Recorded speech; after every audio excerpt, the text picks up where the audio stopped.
How's it going, everyone? Thank you for joining Shop Talk Live. My name is Rick Ramirez, also known as Rick's Two Cents, along with my fellow co-host Skyler from eWord Wood. Why do I have such a hard time with this?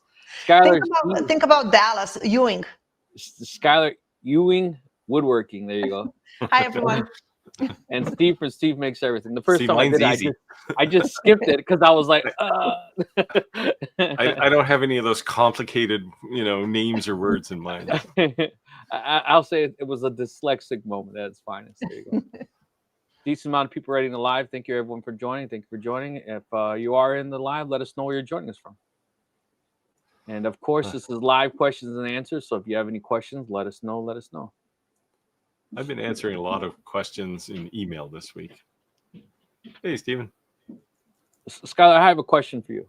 Yes. Okay, so please do not take this in a wrong way at all. Okay. Okay. Not being a male chauvinist asked this question, because we've covered this topic quite a bit, and we're saying that I keep saying that this next generation that's growing up, they're a little soft, right? And maybe they didn't have the struggles that we went through. You know what they say? Right. We used to walk up the mountain to school both ways, right? Going up and down. But the reason I'm saying that is just because I kind of had an old school mentality bringing up, and it was like men, right? You got to do the manly thing. And I think I see more and more women in the trades and in these type of things. And I keep saying that it's because there's a demand. And the reason is because men aren't so manly anymore. And not that a woman cannot do things that at all. But what I'm trying to say is that I have two friends that they're in the trades, right? Like they're like blue collar type jobs, and their wives cut the grass and their wives do the home repairs. And I bust their balls every time I can. It's like, what is wrong with you? Like, oh, see, you're part of the problem. Well, my generation, I can say, didn't grow up soft because I grew up in Romania. So I grew in communism and went through the revolution and all that. But I did have, just recently, I had a comment on my YouTube when I made a video of a cutting board with the 3 dots. And some comment on me is like, what are you doing in the shop? You should be in the kitchen using the cutting board, and your husband should be making you the cutting board. He will probably come up with a more useful design. And it just rubbed me the wrong way. I'm like, I'm very, cool. Like, I don't really care about bad comments. We all get good comments, bad comments. Most people are supportive. Right. And I just brush them off. I'm like, yeah, whatever. I have thick skin now. I've been on YouTube for 3 years. But that one just rubbed me the wrong way. I was like, ah. So the reason that I brought that up is because what do you say to other women that want to do what you do? And maybe like the problem is that people always see things you make, right? And they just assume like you're naturally born gifted, or you didn't struggle, or you didn't learn, or you're not always constantly learning. What do you say to other women, or I would see even men who maybe didn't have someone to teach those type of things, to say like, this is possible? Like, I think it's very possible. It's a great thing. Just because you're a man, that doesn't mean you should be cutting the grass all the time. Or just because you're a woman doesn't mean you should be cooking all the meals.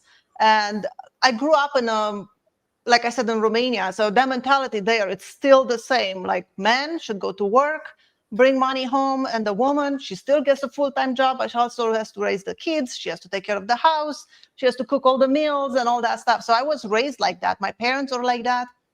And when I came to America, I was married to a Romanian guy, and he was just like that. And, I was okay with it then. But then when I saw that it doesn't have to be that way. And I remember having this friend. She was actually from Romania. She came to America in the same year when I came. And she was not getting along with her husband or whatever. He was very controlling and different things. But I remember she was telling me, she's like, you know what? If he doesn't love me, somebody else will love me. If he doesn't respect me, somebody else will respect me. If he doesn't support me, somebody else will. And that resonated with me. And I was thinking of my marriage. I'm like, you know what? I think she's right. So I just left my husband. And I moved on. And I was like, I don't want to live that life anymore. I want to be equals. I want to live this other way of life. And she's still married to that guy. She's still miserable. But I just moved on and decided that that's just not how I want to live my life. And because I saw that other people don't live like that. I saw people being equal and respectful of each other. And, there's nothing wrong with a man changing a diaper. And like I said, it's a mentality of a tradition and culture. My brother, he moved to America 3 years ago. And he was raised in Romania. He's like that. He's never changed his son diaper when he was little. And he doesn't cut his nails or give him showers. It's like the wife does all of that. Well, it was like, I just want to, sometimes I want to tell him, like, what are you doing? You can cook a meal. You can do this. But it's just the way it is, I guess. See, I've always said if I had that mentality, my mother would have beat me. So my father, my mother was a very strong, still is a very strong Irish woman. Yeah, my mother, she saw some of my YouTube videos and stuff, and she doesn't understand what I'm saying because I speak in English and she doesn't speak English. But she told me, she's like, out of all the things you could have done, couldn't you pick something more feminine? Like, no. What does that actually mean, right? It's like, yeah. No, my stepfather originally Sicilian Italian. So Italians like love to cook. That doesn't mean a man or woman. So Italians like they cook all the time, right? And I'm Mexican, so I always say I don't care who owns the restaurant. When you go in the kitchen, who's cooking? That's true. Most of the time, I'm Mexican. You see, when I grew up, my mom was at work and my dad would come home from work and I was outside playing with kids. I was like, 13, 14. And he would call me in from outside playing with my friends to heat him up some soup so he can eat supper. And then I can go back outside and play. Well, yeah, that's a very, it was like that here too, probably in the 50s and 40s, right. But it's much less so now. Yep. Yeah. So I guess the moral of the story is it's a twofold question, right? Like, those days are long gone, right? Yeah, they should. Yeah, for some people just choose to live the way they want to live, and they would always be that way. And so there's no excuse. Well, I didn't grow up with a father. Someone didn't teach me that. Through the beauty of YouTube, you can really learn anything. I mean, Steve, how long have you been doing woodworking or this type of thing? Me? I started woodworking 2 years ago. Okay. Like before that, I didn't even use a screwdriver. I didn't do anything. What about you, Steve? Oh, geez. I was probably a teenager, probably 13, 14 when I started doing things. So maybe younger even. Yeah. So I grew up swinging a hammer, but I would say that I've only been making things to sell the last 3 years. Put it that way. I started selling things a little over a year ago. It's like February last year. Right. So the reason I'm saying that is that if you think, and let's say Roger was on this table, as you're joining these lives collectively, that's like 20 years plus of experience, if not more. So it's a lot of people in the room. If you have questions that you can kind of go to one source to be able to get answers. And I think that as a group collectively, we have different skill sets and different strongholds. Like I think lasers, we all kind of have a basic understanding, right? Maybe some things were a little geek at the other, but there's definitely unique skill sets we each have. Like if someone had brought up an inlay or some crazy designs, I wouldn't comment. I'd be like, Skyler, take it away. You know what I mean? Yeah. I wouldn't comment either. I can do inlay. I don't like doing inlay. So see, I love doing inlay. Yeah, so that's what I'm just saying. That definitely. So if there's people who always, there's people who always are nervous about starting something or think they, have two left hands or something like that. You definitely have the ability to learn for sure. Yeah. So lasers is actually an interesting kind of crossover point, right? It's really kind of gender neutral. Like you get a lot of people coming from the crafting world who are predominantly women and they adopt lasers. You get people coming from the workshop world and they're predominantly men and we all use lasers, right? So it is kind of that converge point for a lot of things to come together. I don't think anybody thinks of laser engraving as male or female. It's just something, right? It's just a thing we do. And maybe that's a good thing. Well, definitely that's a good thing. But I would say is that women tend to be have more of a creative side. Like yes. And well, that's not always true. Maybe sometimes we have the capability, but we just take the shortcut. Yeah, my wife is admittedly not creative. Okay. But like I'll make things and she'll go, "Why'd you make that? That's dumb. That's dumb. That's dumb." And every once in a while I'll make something and she'll go, "Oh, I like that." And off it goes. So anything my wife likes, I never sell. Kevin said they got over 15 inches of rain last night. No frogs left. They all drowned. Oh, wow. 15. Where's this? I think he's in Australia, right? Isn't he in Australia, Kevin? Where you at, Kevin? I don't know. from England. Hello from England. Hamster skin jacket. Hey, I like that username. We got some new names. I posted our live in a ton of different laser Facebook groups. So if you're joining us new for the first time, let us know.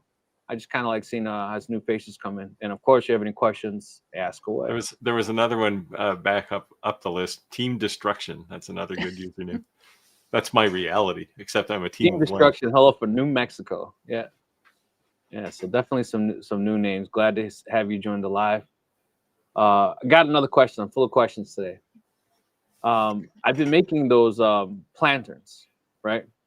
And a lot of times I use more expensive materials just because it's hard sometimes when you make something you're not making it yourself, right? You're making something you have to make a profit on to sell, to keep the price down, the cost down. Do you find it that if you use more exotic woods or more expensive wood, you're actually able to sell it? Or is it better to go sometimes cheaper because they'll sell more? Or where's that fine line? I think depends on what you're making, right? If you're making a planter, then go with cedar. You have to go with something that is outdoor appropriate. Right. If you're making a jewelry box and you make it out of pine, you're not going to make any money on it. Nobody's going to buy that for a good amount of money. But the work, it's the same work that if you use walnut or pine, you're not putting any less work in it. Yeah. So it depends on the target too, like who you're selling it to, because some people their thinking is, oh, it's wood. It doesn't matter what it is, right? Right. But certainly if you're making something like a jewelry box, it's probably going to go to somebody who understands the value of different kinds of wood. Right. If somebody wants to buy a pine jewelry box, they would just go to Walmart and pick up something. Yeah. And they would be happy with that. And if somebody wanted me to make a pine jewelry box, I'd tell them to go to Walmart. Hey, Roger, thanks for joining. How's the home? Well, let me show you a picture here. It's all chaos. Oh, this is what I watched come into our backyard. Yikes. And then this is after about 12 hours of work today, just trying to clean things up. We had an EF1 tornado, and it literally formed right in our backyard. I got to watch our burn pile, so to speak, with a bunch of trash on it, just lift right off the ground. See, that's how you know you're from Illinois, because you don't hide; you bring out the camera. Yeah, well, that's the thing. I grab my phone, but I will say, in all the years, I'm 68 years old, and I've always been a storm watcher. I'm typical Midwest male. Tornado warnings. You go outside and look for it. Where is it? I want to see it. Well, this is the first time I have literally ever been scared. When that tree come down, and I thought it was coming right through the back of the house, I could not get down them stairs fast enough into the basement. Yeah. You have to change your shorts, Roger? Be honest. Come on. Just about. I tell you what, there was a whole lot of rum drank later on last night. Get the nerves taken out. Oh, I was shaking. Yeah. Jesus. I was sending Roger some inappropriate jokes, and I said, "I'm just trying to make you laugh, Roger. Just trying to make you laugh. Take your mind off the." I do appreciate that, because I was, super stressed last night after all this. I mean, we've got damage all over the place, not only to the trees and stuff around, but to our nursery and the outdoor benches around the greenhouse. It's just severe stuff. It's bad. Well, I'm glad the family's all right. Things can be repaired, I'm sure. Yep. So we were talking about material cost and having a more of expensive material, or an exotic wood or something like that. Does it always increase the value to a customer? And where do you see that, sometimes cutting costs as far as material costs to increase profit or to attract more buyers is, where do you kind of stray in that? So cedar fence pickets aren't in the topic here? Or? So the reason I brought that up, actually, because I was making those planters out of cedar fence pickets, right? But I see so many people making the legs out of the fence pickets. And if you go to, near us at least, Farm and Fleets are everywhere. It's a store, a retail box store. Yeah. They sell a ton of them. And they make the legs out of it. And if you read the reviews, almost 50% of them say the following year or towards the end of the season, the legs are so bowed and woed, and then the bottoms completely fall out. So, I actually framed my floor in 2x4s And I ask them, are you planting veggies or are you planting flowers? Because if you're planting flowers, I raise it. On the outside, it looks real deep, right? But on the inside, it's only this deep. Because why do you need that much dirt, right? And then with a 2x4, it's a lot more sturdy. And then I use 4x4s for the legs instead of cedar fence pickets for the legs. And I tell people, well, that's a decent amount of added cost, not $6 in cedar fence pickets. But yeah, that was my heartburn. That was my rant for the day. My rant is I don't think I even got to turn a laser on this week yet. I have high hopes for tomorrow. Actually, no, my electrician's coming in. I bought myself a Father's Day gift. I finally buckled and pushed the buy button on a table saw? On a saw stop. Yay! Congratulations. Yeah, that hurt. That was like the price of my first car. What was the total damage? You'll like it though. You will like it. All in with shipping, because I had to pay shipping because it's coming from 1,000 miles away. Was about about 7,000 Canadian, so about 5.5 US, maybe 5. I think that's what I paid for mine too. Yeah. Did you got the outfit table too for it? Yeah. Mine was 6,000, but I didn't get the outfit table, but I did the all cast iron on the router insert and the router left, and I mean I went all in on it, and I had a good deal from one of the local dealers here. Well, I shouldn't say local; it's 100 miles away, but they did a great deal for me. And said, if you want to come pick it up, there's no shipping, no packing. I said, cool, I'll do that. Yeah, something like that has to be decent shipping, right? It's got to weigh quite a bit, right? Oh, it does. That's why I'm going to have a forklift. Yeah, it's like, well, you got the 52-inch one, right?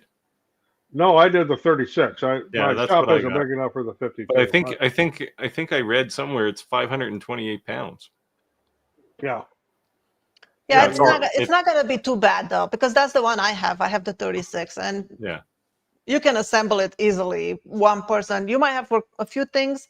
2 people will be helpful, but you can do it.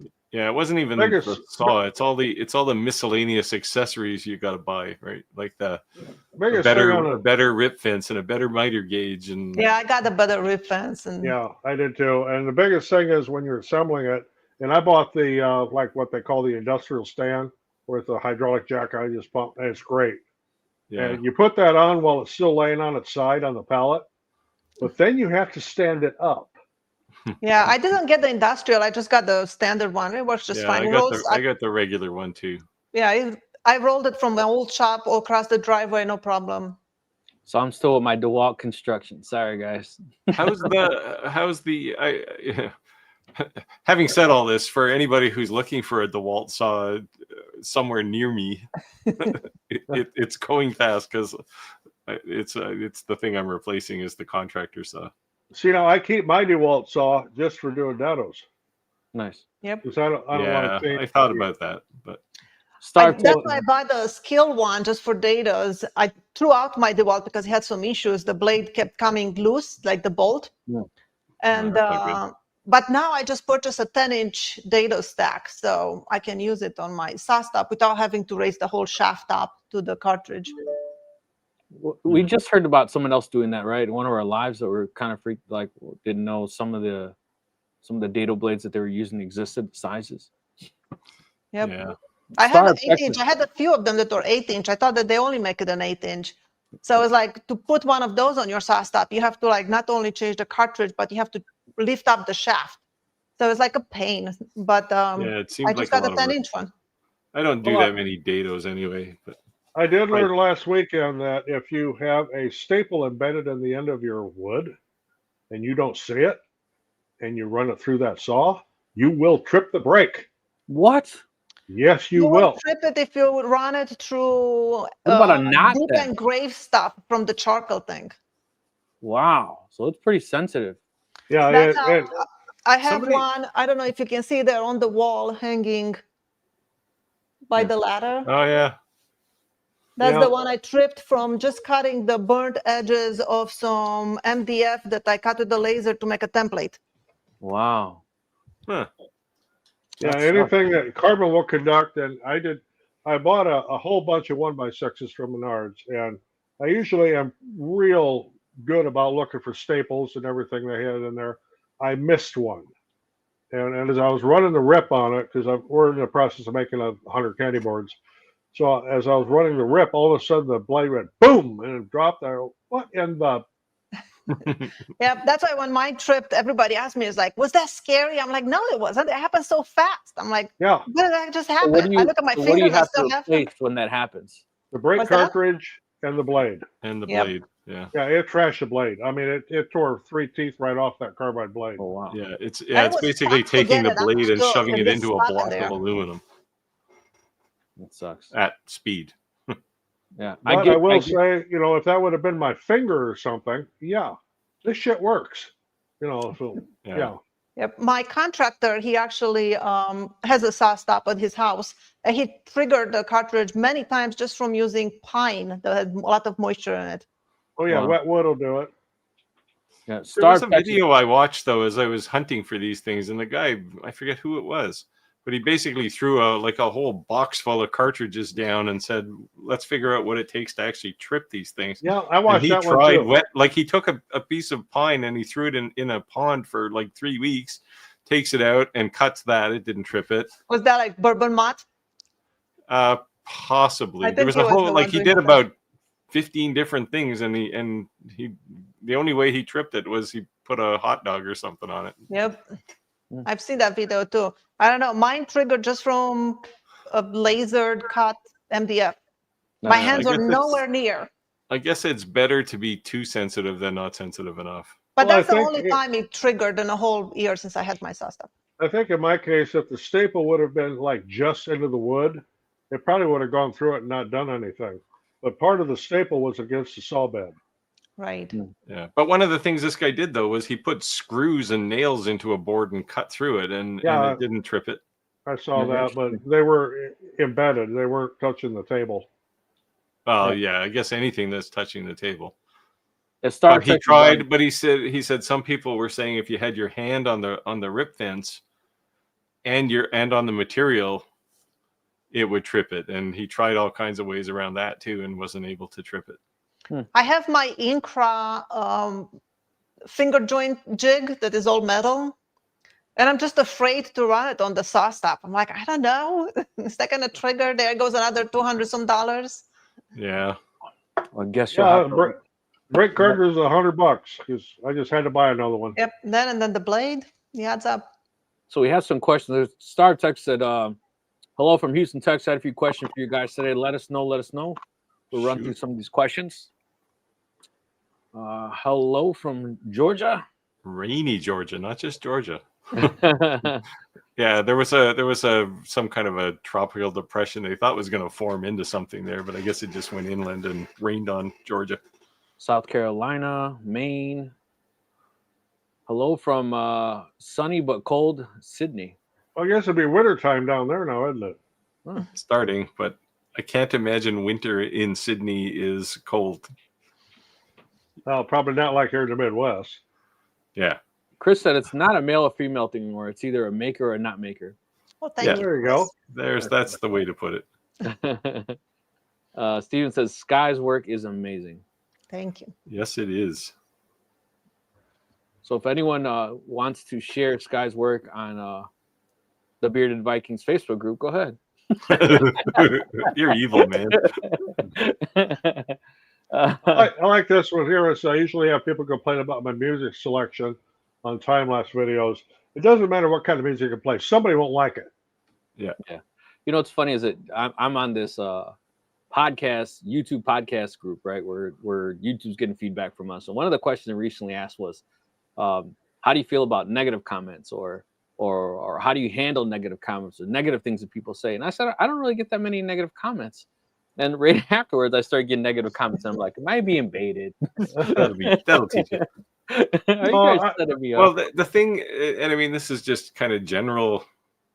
It sounds obvious, but general guidance to people who have YouTube channels, right? You have to keep in mind at all times that it's your YouTube channel.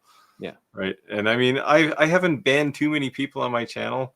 I don't generally care if they say, oh, you don't know what you're talking about or whatever. They don't normally do that, but every once in a while. I don't care about that. It's when they attack someone else on my channel, like a viewer. It's like, yeah, you're gone. See ya. Yeah, I've had that. You know how people say, well, hey, you just yap too much. Well, I don't even reply to it. I'm like, well, if you don't like it, don't watch it. You know. Yeah, I just told him he had a face only his mother could love, so stop writing comments on that. Steve said Sky's work is almost as beautiful as her. There you go. That's probably inappropriate, given our previous conversation. The only reason I read it because people say that about Roger all the time, so I thought I'd be fair. Well, yeah, we do have Jay hitting on Roger every now and again. Yeah. So, do you feel like a sex symbol, Roger? I haven't lately, but at least not for the last 40 years. But maybe back when I was in my 20s. Hey, Kenny, Western Prince Edward Island. You're not too far from me. A couple hours. Nice. All right, here we go. Somebody want to take this? Star of Texas says that's why the graph is off the charts for 2025 for getting hit in the testicles in women's sports. Yeah, so I definitely think that should not be. If you're in a women's sport, it should be women to women. It should be man. Whatever you're born as, that's what you should compete as. It's not a biased thing. It's just fair. Chris got an Italian doesn't cook. It's probably an alien in disguise. I will say, way back in the day, I did date an Italian gal. Had a hell of a temper, but man, could she cook. Yeah. I had a friend. He wasn't Italian, but his sister married an Italian guy, and he said when he met him, his question was, "Are you a cooking Italian or a cement Italian?" Because they do a lot of anybody. Because I used to work in construction when I was going to school, and all the concrete guys, they were all Italian guys. And I learned pretty quickly, if you want really nice concrete, you get one of those guys. My brother Frankie owns a stamped concrete company, so there you go. I guess helping out the stereotypes there. Yeah, probably a little further south, it might be Mexicans, maybe. But yeah, he's in Jersey, so he fits the par there. Boss Trucker said hello from Waterloo, Iowa. Is that IA? What's IA? What's Iowa? IA? Not too far from here. About an hour and a half. Alan said hello from Rocky Face, Georgia. Hello. I guess it's not raining everywhere in Georgia then. Yeah. Kenny said Skyler's a rock star, creates beautiful things. There you go. Thank you, Kenny. Let's see here. Yeah, people are just complaining. It's been brutal lately with all this rain. Hello from Milwaukee, Tennessee. Derek said, glad you came to the U.S. Well, thank you. We're going to say the same to Steve. He just hasn't admitted it yet. I would think it's probably safe to, at least for the next 3.5 years, I'm not going to move to the U.S. I've had offers. I mean, when Canada becomes a state. We're not going to, that's not ever going to happen, man. If anyone doesn't know, the reason I poke fun at Steve and say those type of comments is because my wife is French Canadian. So it's all in fun. Yeah, I saw your speaking of gender neutrality. I saw your photo of your wife driving the Kubota there the other day. Yes, I saw that too. How was the CNC? You know what? Actually, I just got the stiffy, so I'm going to be putting it together this weekend. So I was crazy busy with So you have not tested at all yet? No, I have not. I've been so busy like getting everything ready and tilling and. Yeah, so and then I had to open my pool, and then I have like a lot of property in the background, 4 acres.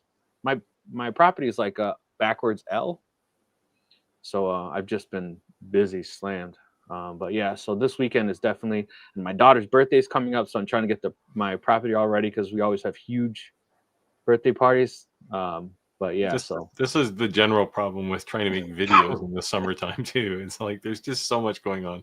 Yeah. So Kenny, I've been trying to get a video done. Of course, now I got a different disaster here to deal with. But a couple of my friends, I guess you call them on Facebook, because I was playing like lumberjack all day with a chainsaw. So they're playing back the Monty Python lumberjack song. So if you're familiar with that, being a lumberjack and I work all day and put on women's clothing and hang around in bars. Yeah, so the people who are poking fun or pushing at me to get the CNC running, I got you. Don't worry. This weekend we're gonna get it tore open. Trust me, I spent a lot of money. I've been waiting a long time, and I want to get it open just as bad as everybody else wants to see it. You get that up and running, then we'll get Skyler to get one. And see, for me, Skyler, inlay is a toolpath. It's not a work of art. Push the button. It removes the skill set, right? So Kenny said, I know I don't have what it does is levels the playing field for those of us that don't have that skill. Yeah. Well, I don't have any skills either. I'm using a laser. I can make inlay. So that if you like doing inlay, you'd really like VCarve, because VCarve has an inlay toolpath that will make both sides of the inlay at the same time. And that's new, right? That inlay feature? Yeah, it was in version 12. Okay. Like I had done inlay with VCarve before that. It was a lot harder. Like you had to do a bit of math to figure out how much glue space was underneath, and it was a pain. But this way, it's just you just tell it how thick the wood is and how deep you want the inlay to be, and push the button. And you do two layers, one for the plug and one for the hole, and it will model both sides at the same time. So you'll get two tool paths. That's really cool. I'm definitely excited. With very little thought.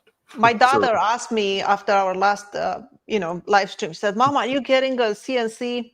And I said, "That's the wrong question. The question is, when are you getting a CNC? Yeah. What are you getting rid of to get it? Yeah, to make room." Kenny said, "I'm new. I don't have a channel, but I have a ton of woodworking videos. I have some advice for you." Everybody always says when they get these videos, the first question they're like is, when does YouTube become monetized? Honestly, don't even worry about that, because the amount of money you'd make monetized is the smallest piece of the pie that makes the money. Yeah. But if you're trying to get your videos monetized to make money, at least what I found is who pays the most is Facebook. And the reason is because everyone takes YouTube and posts it on Facebook. So Facebook wants you to post videos. So if you post reels,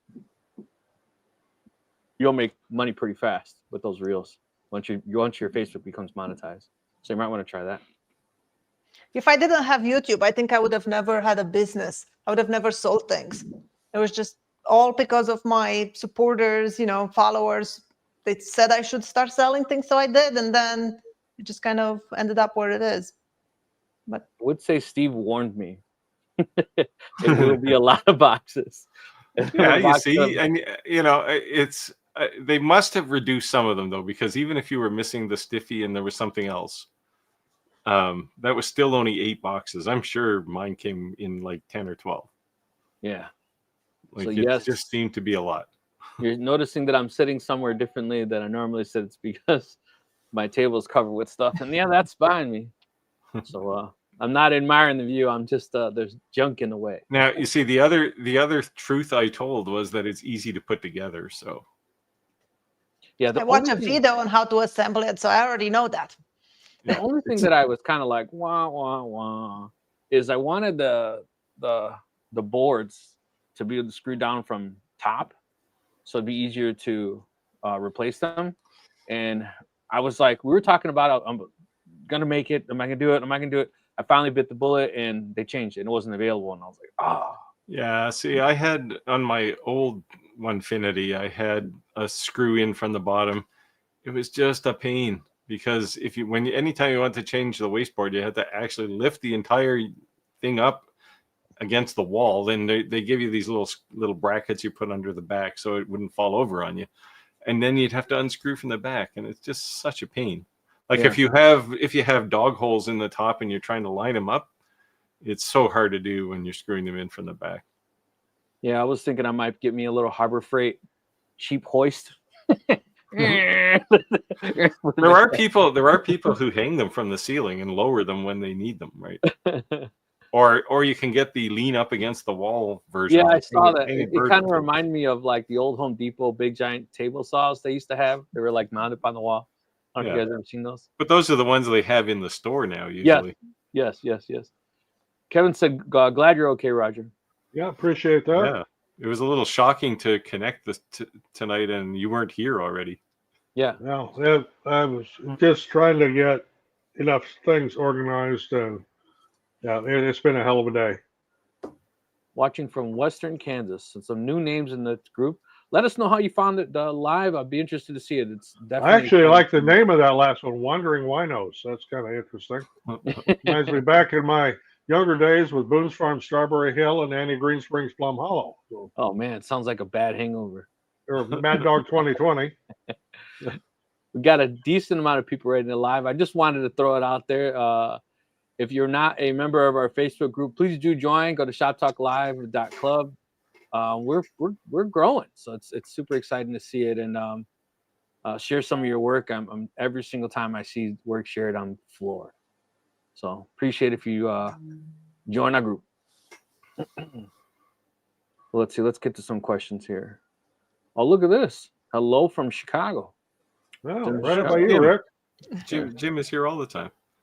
I didn't realize he was in Chicago. I knew. Let's see. Jim has been doing some cool things lately. Say, I exchanged a lot of mail with Jim, and this week was it this week or last week? He said, "Have you ever laser engraved a basketball?" Huh. Like, what? Probably like with the Galvo, I wasn't even sure it would fit. I thought maybe you'd have to let the air out, but he sends me a picture about 2 hours later, or maybe it was the next morning, and here's this basketball with this great engraving on it. Nice. Hoffman Estates. Yeah. Let me see if I can find a picture of it. Yeah, I was saying engraving a basketball takes some serious risers on that laser. Well, the Omni 1, I think he used the Omni 1. You can raise that thing pretty high. Roger, you want to take this question? Okay, y'all run any breaker box hardware for y'all's electric from Storms? And I can say that because my wife's from Alabama. I'm considering doubling up instead of just having surge protectors. Yeah, I don't do anything specific other than we do have a whole house surge suppressor on here. I don't do anything additional beyond that, other than on our servers and computer equipment. I do have a secondary surge protector on those. So I don't have a whole house, but every single, I would say, major equipment in my house has a surge protector slash UPS slash power conditioner. Not necessarily for the UPS, but almost every time you get a power conditioner, it is a UPS. And if you are going to go out and buy surge protectors, like one of the surge protector strips, if it's $9.95, it's not worth a damn. Get a name brand one like APC or something like that that will actually do something. Yeah, mine are all APC, but they only have to live about 45 seconds until my generator kicks in. Nice one. Here, hang on. I'll show you this picture that Jim's basketball. If I can figure out how to share this. They keep moving things here. Yeah, they just did an update on, so it's a little different. There we go. That's oh wow, really it actually looks pretty good. It looks really pretty good. sweet. Yeah. Wow. It looks like the focus is good too, even though it's not flat. Yeah, it's a pretty big curve though. Right. I don't know Oh, if it he looks pretty rotated it. I mean, he could tell us, but No, it looks pretty good. yeah, it looks sweet. I was shocked actually how amazing it was. I thought it was going to look burned. I didn't think it was going to be like recessed and kind of. Yeah, so I think my next investment is in Jim's company. He's doing laser engraving on sports equipment. Hockey pucks is another one he did some cool stuff with. Chris said, Steve, you're going to need a fourth job to recover from the saw stop. Yeah. So, I know people like to think YouTubers get all this free stuff. I would have liked to get a free saw stop because that thing was expensive. No, they don't give them away. No. I contacted SawStop, asked them if they want to send me one of their job side saws, and they told me I need to have 100,000 subscribers for that. For their You didn't tell them challenge accepted. Yeah. So if you're not a member, if you're not a subscriber to Skyler's channel, make sure you subscribe. I would like to have 100,000 subscribers too. I'm almost halfway there. I think I'm like 150 away from 50. I haven't, I haven't really made subscribers an important metric, right? Like it's nice to have it, but it's a total vanity number, and I appreciate everybody who subscribes. But subscriptions don't actually matter in the YouTube algorithm anymore, right? So like they used to in the early days. So I would say this, that I was early to always, they say call to action, right? Always say in your video thank you, and please like and subscribe. And when you're first starting YouTube, you know, you're sharing on Facebook, you're asking all your family and your friends, you know, to like, subscribe, all that, just so you can kind of grow your following.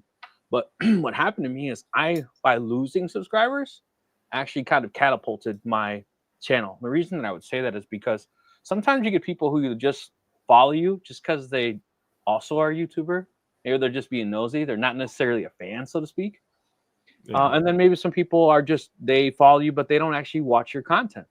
So I started every Sunday doing a Christian podcast, and it's just kind of just like a cheerful short video just to kind of get you through the week. And when I posted that, I lost like over 2,000 followers. But what happened is when I lost like 2,000 followers, guess what happened? My views went through the roof for the amount of time that someone watched. So the average amount of time somebody watched was, let's say, 2 minutes, let's just say. And I lost 2,000, went up to like 17 minutes to 2 hours. So those people who were not really truly my followers, maybe they were hurting me. Yeah, they're just screwing up your numbers. Yeah, because in the Yeah. YouTube algorithm, the only things that matter now in long videos are views and view time.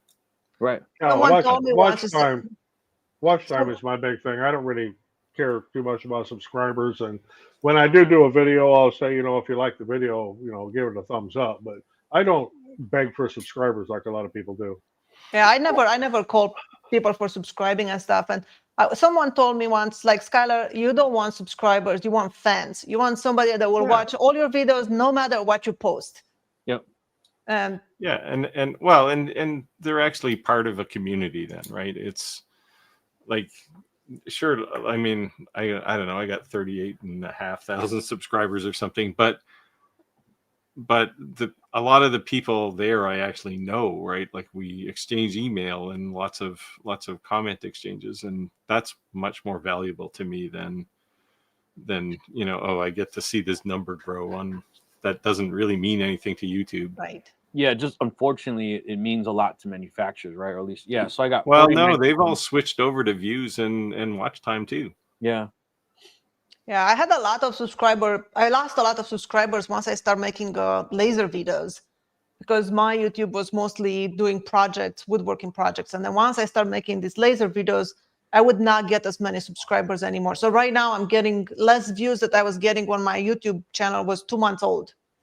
Yeah. Even though now I have, you know, 42,000 subscribers. Yeah. So I want to go back to that. So if you're thinking about making a YouTube channel or have a YouTube channel, there's growing pains. Sometimes you go through different things for sure. Yeah, I mean, mine suffers because rather than, you know, they always say find a niche, right? And you know, if you switched away from woodworking to lasers, now there's two things, right? Well, I really have three. I mean, I do reviews, I do projects, and I do business stuff, and that's kind of messed up. I'm actually going to try and do much fewer reviews and more projects, just primarily projects and business things, because that's really about building. I really like your last video on the business part. I thought that was really good. Yeah, that's somebody said, thanks for sharing your knowledge. It's not knowledge. It's like me getting the crap kicked out of me for 30 years trying to run companies. Right? Well, I guess being honest enough or transparent enough to share your struggle, right? Yeah, well, it's just things, because people, and I mean, I did it too when I started. You just pay attention to a whole bunch of things that just don't matter, and you ignore things that are super critical, and you don't really appreciate it until it's almost too late. So, yeah, I've had some struggles. Well, I don't stick to a particular niche with my channel. It's all over the place. In fact, one of the videos I did was about luggage tags, which is about as far as you can get from my normal subjects, and that one damn near went viral. So I mean, you just don't know what's going to happen with some of these things. Yeah, like I have one coming up for, I'm putting a keyless lock on my shop door, because I never remember if I lock the thing, and it's so this way I can lock it remotely. So somebody asked me if I would use their lock as the demo for this. Okay, fine. So that one's coming up at some point. And there's I have another lawnmower one coming up. Yeah, so my lawnmower actually is supposed to be here today. Yeah, I've had about, like, I don't know. Do I look like somebody who cares a lot about lawnmowers? Because in the last month or so, I've had 4 different companies ask me if I would look at their lawnmowers. It's like I'm a maker channel. The only reason I was saying it's a good idea is because we are a maker channel, and we're always saying like, what is your time worth? Could you be doing something else? Well, to see, make and that more was money? when I did mine. That my one last year. That was the theme, right? Is like, hey, I saved 3 hours. That's How much money or what could you be doing within 3 hours instead of cutting the grass? I cut my grass, takes me 14 hours. So it's like I could do a lot. See, I'd make a joke and say it must be because you're using a John Deere, not a Kubota for that. Somebody told me when I started YouTube, use your unfair advantage. And I really like that. So, if you are an electrician, talk about that because that's your unfair advantage. I could never speak about electrician stuff. I don't know anything about it, but you have that advantage. You can make so many videos on that and educate people and help them. So. Yeah, unfortunately, all I can talk about is computer hardware and software. So not really all that close a match to laser engraving. Well, I have done some videos on electrical things. I'm a master electrician. I mean, it's a piece of cake for me to do. But I also have to be careful about what I put in that content that I don't become liable for somebody blowing their damn house up. Well, there's a liability there. I see a lot of these guys posted videos about, what I call a Missouri three-way or a California three-way, which are completely illegal, but they're showing how to do it. I'm like, why in the hell are you doing that? Or suicide cords. Yeah, suicide cords, that's the other one. Yeah. Have you guys ever seen those inlays with epoxy where you like zap electricity into a piece of wood? So cool. I bought one of those machines and I had it now for over a year. I'm afraid to even plug it in. I'm gonna fry. I will have to mail you some hot gloves. How about that? Hot gloves. I don't know. I heard those are very powerful. It's like it's relatively low voltage but high current, right? Right. I'm like, do I put the wood on a table? Do I have to stay on concrete? Do I stay on ground? Do I wear rubber boots? I'm like, what's the rules? We'll have to read. You have to send us a link to it. Maybe Roger and I give you some tips. Well, I don't know. This sounds like a good video to make. Yeah, I don't want to fry in front of everyone. There's an Playing Indian with guy. lightning or something. There's an Indian guy. I forget his name, but he does all kinds of electrical videos, but they're like all fails. Like and he shocks the shit out of himself all the time. He is hilarious. Yeah, the guy is absolutely hilarious. But I think he's an engineer or something because he actually knows what he's doing. He just does stupid stuff. Well, I'm an engineer, and I'll tell you firsthand, we don't always know what we're doing. He's like, "Don't do this," But yeah, Manuel said I bought a compact saw stop, partially because my shop is pretty small. It doesn't support a dado stack, but I've gotten lazy with dados and just do them on the CNC. Yeah, that's me too. Is if I'm going to do a dado for anything, I'm just going to put that thing on a CNC and do it. The saw stop professional contractor saw, the one that is $2,000, that one does support dados. Oh. Said greeter from Gator Country. There you go. Just a hello. Good to see everybody. Just purchased a Delta contractor, big, very big, upgraded from the Ryobi. Mine was from the 1970s vintage 8-inch Craftsman dados with the 6-inch feud. Roger, you might want to share your Craftsman. Well, I hope it's not the wobble version. But I hope it's actually the stack and not the one that just does the wobble thing.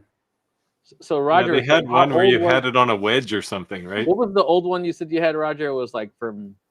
I had a 1976 Craftsman saw, and the dado stack I did use on it was actually a stack unit.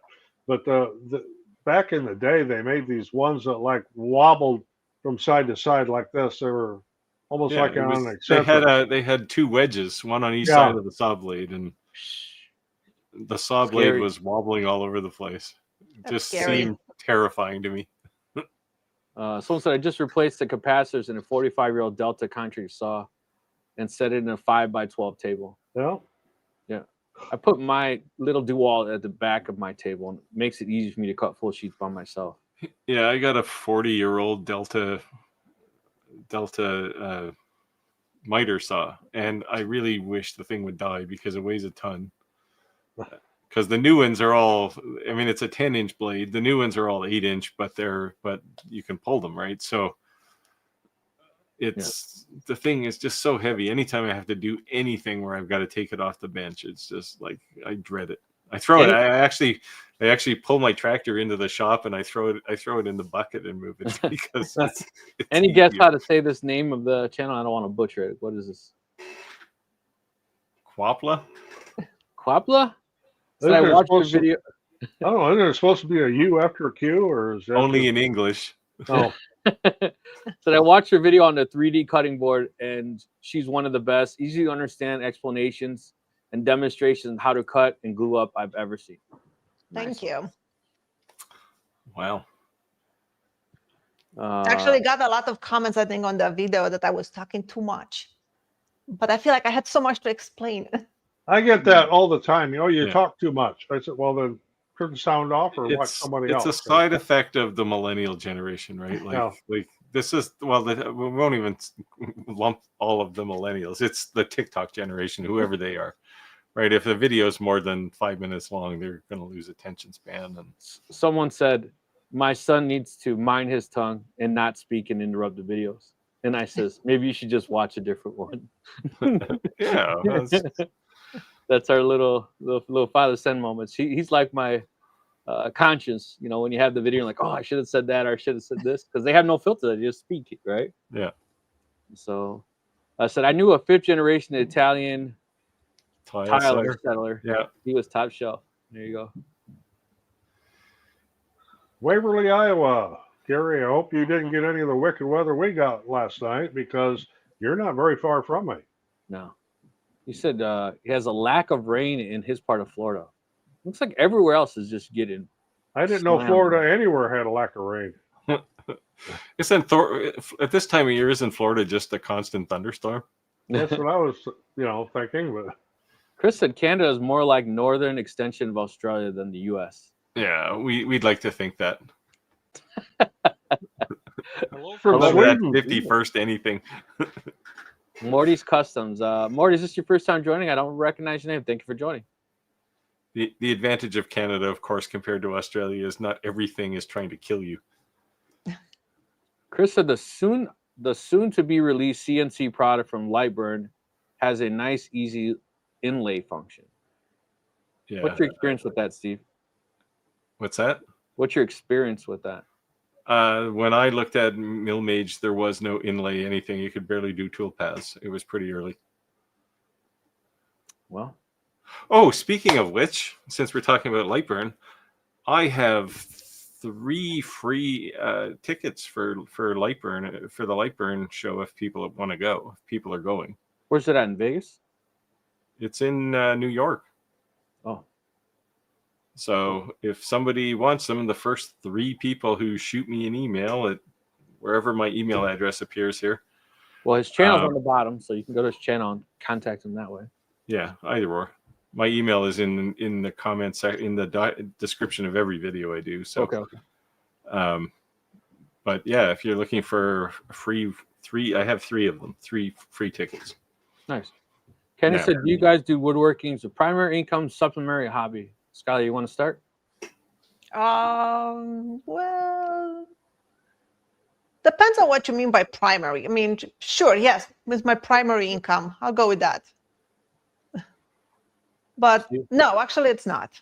It's not. No, it's no. Steve, got like a grow up in the back that you're not talking about or something? No. She's an undercover agent for real. Yeah. No. One of those people who flies on airplanes and flashes a badge when somebody tries to hijack it. I mean, I don't know how to answer that, right? I mean, I do woodworking. Yes, that's what I do for my income now. But I obviously have some investments and stuff that, helps with everything. Nice. Well, hopefully everybody has some kind of investments for retirement. This is my job between YouTube and working in my shop. This is what I do. Well, for me, my primary income is my pension. This next primary income is our greenhouse and nursery business. So I guess the woodworking would be supplemental. It's definitely not a hobby because we produce things en masse. My primary income is I'm a lineman, and I would say it started as a hobby and it's becoming a secondary income. So, yeah. I got splinters and sawdust alert. That means you hit the notification. That's great. So you know. Yeah, sawdust is actually called man glitter. Hottie from Not in Skyler's shop. I bet it's not called that. Yeah. Wandering Wino said it's a hobby, not a condition. The winery visits, that's it. Oh. Enjoy all channels. Appreciate the love. It. Yeah. I've actually seen this channel. This name is familiar to me. Frag Out Design Studio. I've seen that logo before. I've seen that logo. Laser engraved his microwave. Now I want to know, what design did they go on a microwave? And what laser did you use to engrave it? Like a laser pecker or something? That'd probably be funny. You know, I used to have one of those little mini fridges in my office. I had some interesting stickers. I never thought about lasering it. Yeah. So this is the advantage of having something like a Eufy E1, right? You can make any sticker you want. So, you know, censorship doesn't exist. Yeah. I said, my YouTube channel doesn't have any videos yet. Hope to get some posted soon. Orange Shirt Workshop. Nice. Yeah. Just start. Yep, that's always my advice. Just do it. Don't think about it. Don't wait. Don't wait to get that microphone or that camera or that something. Yeah. Just do it. And absolutely don't overthink it. I mean, when I did my first couple of videos, I overthought it so much. I mean, I had notes posted all over the place, and my first videos were really horrible. So don't overthink it. Everybody's first 50 videos are not going to be good. Doesn't matter how much you try. They're just learning steps. You're going to eventually become good just by doing it. I think you're not being nervous on camera. You're no longer acting. You're just being yourself, right? Yeah. And you're just getting comfortable in front of the camera. So and as being far able as to talk to the camera and not feel weird. Yeah. It's like a big as far as equipment for Orange Shirt Workshop, the first thing to buy is a really good microphone. Yeah. Your phone can shoot video just as good as my. All my YouTube videos are shot on my phone with the front camera. The front camera? Yep. Wow. I've seen this attachment they've been showing all over the TikTok shop where it actually has like this little, it clips onto the magnet and it's actually a monitor. Mm-hmm. So you can use the rear camera because it's better. Oh, that's a good idea. Right. And then you can see it and it's only $15. I haven't thought about checking it out. I haven't thought about checking it out. Wow. Yeah, I used to use rear cameras for my photography channel. And then when I did this one, I was like, it's too dusty. I'm not bringing my good camera. Just use my phone. Yeah, And it's definitely. all my videos are shot with the front camera. So you don't need fancy equipment. There you go. Yeah, Sure. the dust in the shop was one of the reasons I moved in here, where it's a separate room. And I cannot wait every September to get a new phone because by September, I can't charge my phone anymore. It's full of dust in there. You can't plug it in anymore. I always have you seen the when solution to that? You see people who take like hot melt glue and they stick it in there and then they put a stick in and pull it all out and it pulls the dust with it. Really? I use a thumbtack seems every few risky days. to me, but Yeah. I've taken the blower from the compressor and watched my screen go. Like, I don't know if that's a good idea. Maybe you should use a little less pressure. Yeah, that's what I'm saying. Well, I've had people say, they see me with my Lumix GH5s, but it's just not a cheap camera. And, they're out in the shop and there's sawdust and there's, dust from everything. And, well, it's a dust-proof camera. Yeah, I do have to keep the lenses clean and stuff and blow the dust off the lenses, but the camera itself is dust-proof. It's made for that. Yeah. I also knocked over my tripod so many times, so my phone went down multiple times. Yeah. Yeah, that's my paranoia. I shoot B-roll stuff with my phone usually, but Jim said he's in Joliet, not too far. Actually, that's cool. You're probably right between Roger and I. That's yes. I have to make some stickers for Jim, and then Jim, I haven't forgot. Jim wants me to make him some stickers for bowling pins. What happened to the dart box? Another sports he's taking over. What happened to the dart box, Steve? I still have the design. I just, it's so, Steven's on. I haven't forgotten about him. It's one of these things. It's just so, I wake up at 5 o'clock in the morning. I go to my shop by, I don't know, 6 o'clock. I work there till whenever, and then I fall asleep. So it's like, Wondering why. So, do you have any projects with a patio router? Panto. Panto router? What's a panto router? Never heard of it.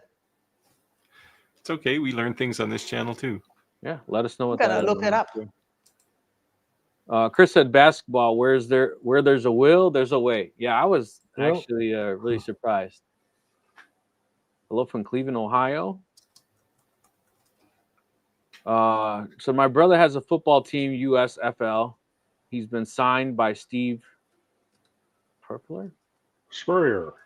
Okay, nice one. Congratulations. John said it's amazing what we think about engraving. The basketball is so cool. Yeah, definitely. Hell, Wow, I engraved a banana once. Not yours, right? No, and a real banana. I engraved a piece of toast and cookies. Cookies are good to engrave. So this Panto router looks kind of cool. It's just got a lot of machinery around it. Jim said soccer balls, volleyballs engraved in a straight cylinder correction cause problems. Yeah, the cylinder correction in Lightburn can do a lot of magic.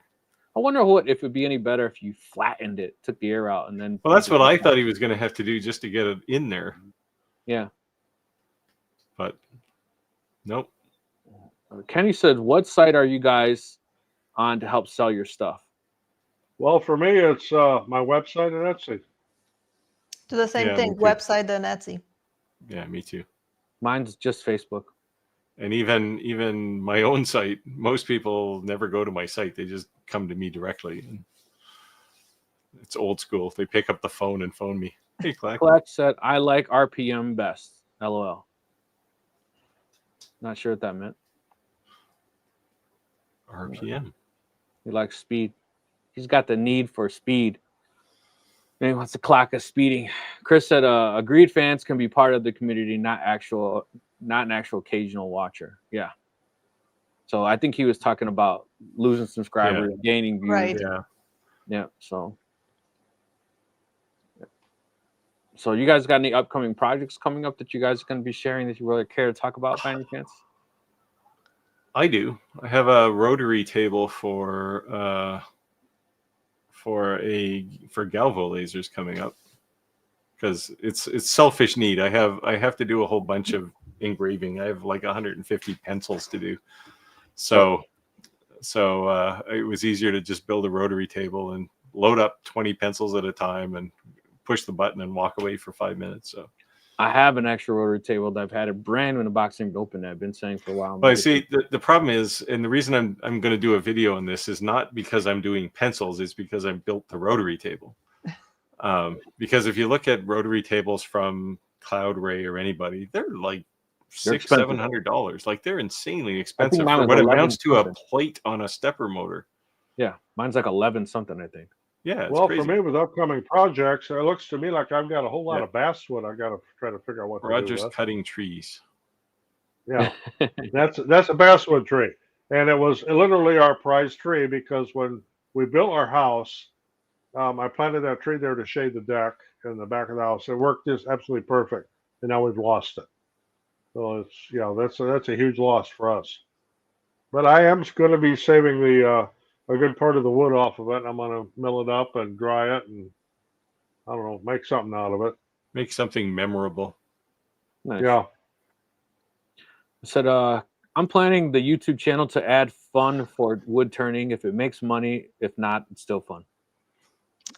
We all start like that, but eventually you will realize that making YouTube videos takes away time, and time is so precious. That time you're spending editing a video or filming is time you take away from doing things you love, spending time with your kids, doing other things that are maybe questionably more important. And cameras aren't cheap, computers aren't cheap, microphones aren't cheap, editing software is not cheap. It's just like, wow. And just making projects. Like I make projects sometimes just for the video. Like I'm just spending time and using materials for something that I will never use. Yeah, and this is this is one of the reasons I want to do fewer reviews too, right? Because a project video is pretty quick to create because you're already working on the project. It's video, like review videos, and I know people like to poke things and say, like, poke the bear and say, oh, you get free stuff. It takes like 3 days to make a good review video. Well, and it takes like 2 weeks to test the machine, or you might have problems with it, and it goes the whole back and forward until you fix the issues. And... Yeah.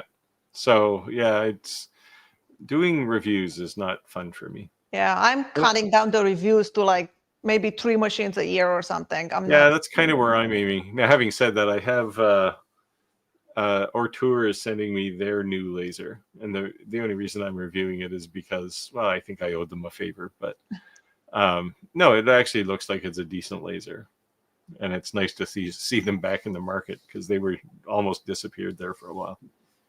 Star of Texas Design said, we put WWE or Jackass. Do not try this at home. These actions are made by professionals. Yeah, I said this story before, but the Bearded Viking had taken someone, Daniel's design, and he kind of improved on it, and he built this Christmas tree out of plywood that basically goes from like 16 inches, and the very top is 1 inch. And he's kind of said that if you're not comfortable with a table saw, if you're not comfortable with a chop saw, don't attempt these 45 degrees on the don't make a beveled edge, right? Just be happy with the design and the look. And when I got to the 1 inch, I was like, whew. But I had bought that jig to hold it. But yeah, definitely if you're making videos and you're encouraging people to do something, you should definitely probably that Christmas tree was a primary example of why you want saw stuff. Yeah, it was a 1 inch square with 45s on each side. Like that was a pretty crazy cut, But Chris said we see a glow in the dark sky in that video. In which video? I thought maybe you guys knew. Randy, has anyone made puzzle furniture like the ones in the movie National Treasure? If so, any tips? Well, in the past, I have attempted to make a few different pieces of furniture, which ended up turning into a puzzle. Because I couldn't remember how the hell to put it together after I cut it out. Unintentional. Isn't that like there are like puzzle tables, right? And they're pretty popular, actually. Tips: make it on a CNC because then you can cut one side and the other, and they'll exactly fit. Here's I have a 1972 Craftsman radial arm saw. Well, they did a huge recall on those. My father has one of those. Well, had one of those. It comes with a tetanus shot, right? When you buy it. Radial arm saws. It's like one of my favorite saws, but it's one of the most dangerous, surprisingly. Like a lot of bad things can happen with a radial arm saw. Jeff said no, he does not use the wobble, that blade you're talking about. Yeah, that's just those things are just wild. Yeah. Back to the puzzle furniture, use a lot of templates so you can do repeatable work. Yeah. The other thing is you could cut cardboard, right? Especially if you have a laser. So you could like see how it's hard to vision things. If you make the templates out of acrylic, then you can use a long router bit. Template bit and flash trim bit. And that's if you don't have a CNC. Do that. But then you still need somebody who's got either a laser or a CNC to cut the template for you. So right. Or you can make it out of MDF or plywood and just cut it on paper and then send to the line and get your template. You can do it. I used to I'll give a little suggestion. Actually, something I'm working on here. When you're going to make a template for, in this particular case, it's a dashboard on a boat, and it's going to be cut out of acrylic, and it's got to have all the openings cut for the depth finder and the gauges and switches and everything. I have made a couple of test runs on the laser using cardboard because it's cheap. Yep. I haven't perfected it yet, so I've still got some tweaks to do. But anybody that's trying to do something like that, start out with just cutting cardboard up. If it doesn't come out right, get another piece of cardboard. Yeah, save all your Amazon boxes. Yeah. When I was in high school, I was kind of big into cars, in the car club scene, and I made a lot of custom boxes, especially like under pickup truck seats and stuff like that. And I'd cut it all out of cardboard, and they're like, "Why are you doing that?" Because I don't want to cut. Yeah, I'll throw away that cardboard and keep getting that curve just right. Yeah, that's right. MDF and then cut it out. But yeah. But Ben said, "Good evening tonight. I have a pleasure watching the broadcast live. Normally I watch it back on Thursday mornings, live in the Netherlands. It's 2:00 in the middle of the night." Thank you for joining. We like those Wow. dedicated Very European. cool. Stay Very up cool. late. We should do a European show at some point. Oh, it's Klingon. I probably should have recognized that. K-Plan. K-Plan? Wow. K-Plan. Okay. Klingon, yeah, if you got to be a Star Trek fan to know that. Well, yeah. I mean, I watched many Star Trek episodes, but Yeah, sorry. Klingon, not so good. Justin said, "I have a China table saw from Canada." Hold on. Canadian Woodworker is a magazine. It sounded like a joke starting out. Like I wanted to make sure I wasn't getting set up in the reading here. I have a China table saw from Canadian Woodworker and put a fence on it, so it's awesome. It registers the lead screws, so measurements are always identical. That Yeah, Incra fence must have cost more than the table saw. I was going to say the Incra fence is the best part of that whole conversation there. Yeah. So it's still got the wobbler. They work. That sounds like a real bad accident waiting to happen. Well, they do work, but they don't make a flat bottom. Hey, Justin. Canadians in the building. California. Was that Canada or California? I assumed California. Well, Brown, the international country code for Canada is CA. So. Oh, okay. All right. Let's see. Empire Laser said, "Silly questions. Never a silly question to ask away. Let us know what you want." What is inlays? Here you go. It's better for inlays. Wood or epoxy. And would you one over the other? And why would you use one over the other? Huh. Well, there really is two separate arts, sir. Yeah. I prefer wood. It depends what you're making, really. Yeah, I mean, wood, if you do a really nice wood inlay, man, it looks nice. Yeah, and there's that mentality, which maybe is more old-fashioned, that when people see something made from all wood, they think it's a higher quality than having epoxy, which there's plastic. So Skyler, being honest, transparent, would you think that from a noob perspective, epoxy might be easier because it's more forgiving that you could sand, and wood inlays, like, they gotta fit, right? Well, yeah, epoxy is definitely easier, but I think wood looks nicer and more luxurious. Depends on what you're making, I guess. Yeah. Well, things can go wrong with epoxy too, but Oh yeah. So and again, we keep talking about price versus profit. So say if you're making a cutting board, use wood inlay. If you're making a charcuterie board, use epoxy. Or if you make a sign, you can go with epoxy. Or Yeah. Clayton said, "Aloha from Hawaii." Smash the like button, everyone. Clayton, Right. my little fan. Clayton must have slept in. No, what time is it in Hawaii? It's got to be like 10 o'clock in the morning or something, isn't it? No, it's 5 o'clock or 4:45, I 5 think. o'clock? Kevin said he can use the F1 to laser the fridge. Laugh out loud. Orange Workshop. It's a wonder Clack hasn't already snagged that name. Sorry, Clack. Oh man, maybe Clack Maybe has you could sell a it. trademark on that. You could sell it. There you go. He's gonna claim intellectual property infringement or something. So it won't be too many orange supplies out there. Just saying. I like that name. Of course. Now Clack is busily registering the domain for that. That's too funny. That's funny though. What do you guys think about the fact, or have you guys ever done this, of registering multiple domains just so they're all pointed at one? That the fact I've done that with our nursery. Yeah, I've done that. I don't now, but I have done that. I've engraved a popcorn kernel. Well, I know somebody that engraved a grain of rice. I did. Yeah. Clack did too. Except Clack couldn't eat his because he put Surmark on it. But toothpicks are always fun too. I just did a toothpick the other Yeah, day. you did one just recently.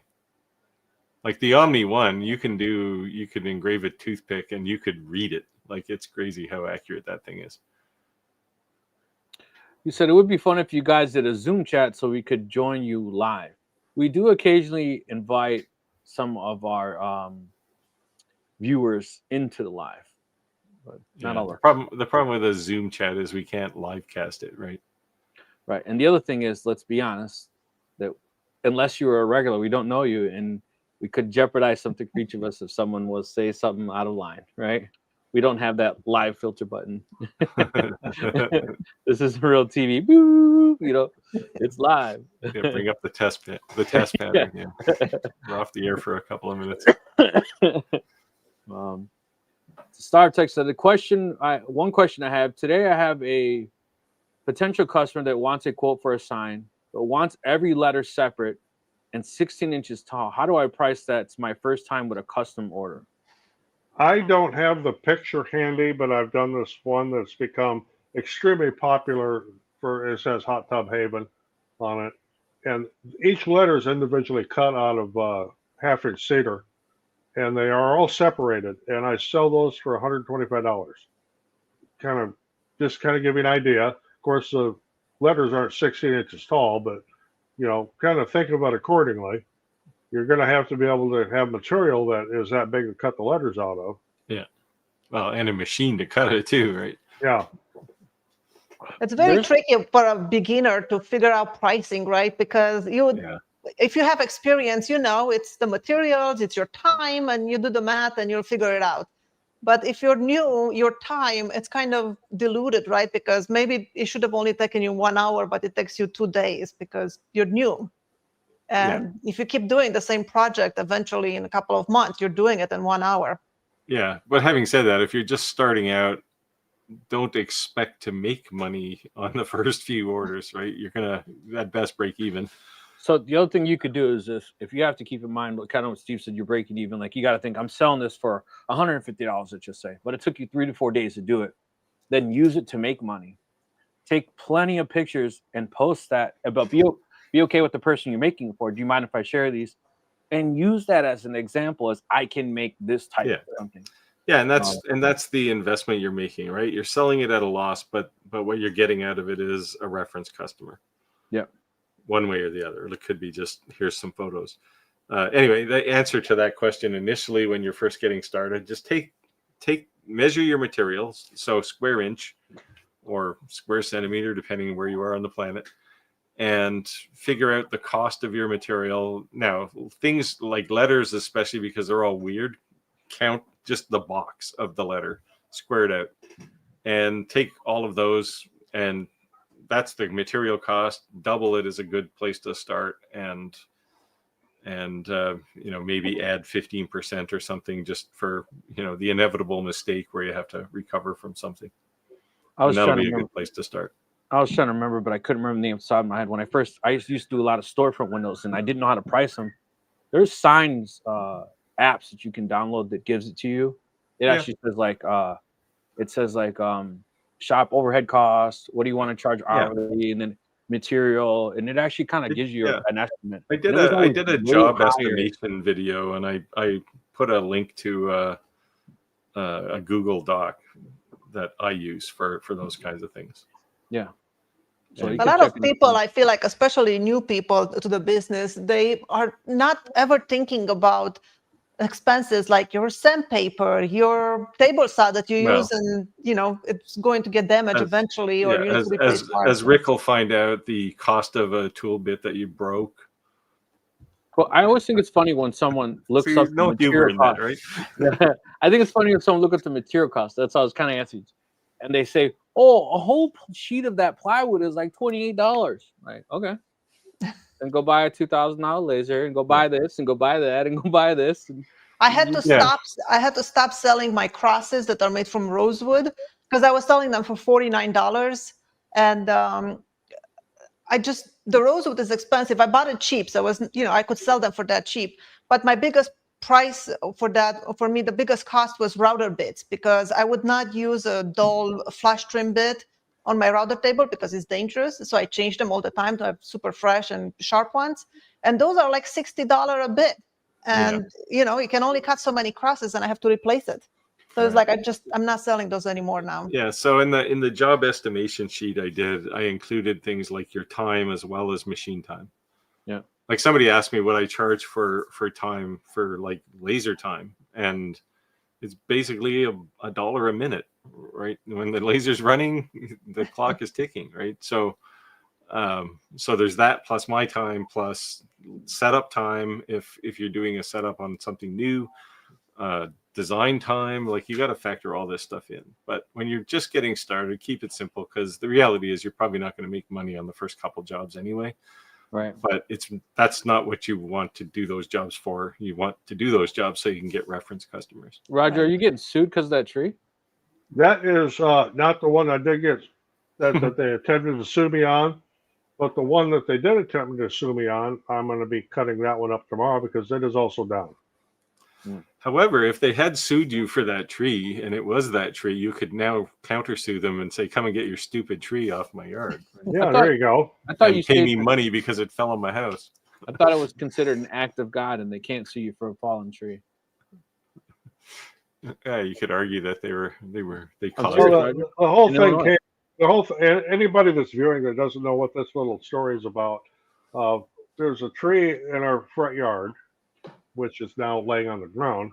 But I used it in a photograph on our nursery website it's called an Eastern Redbud. Oh.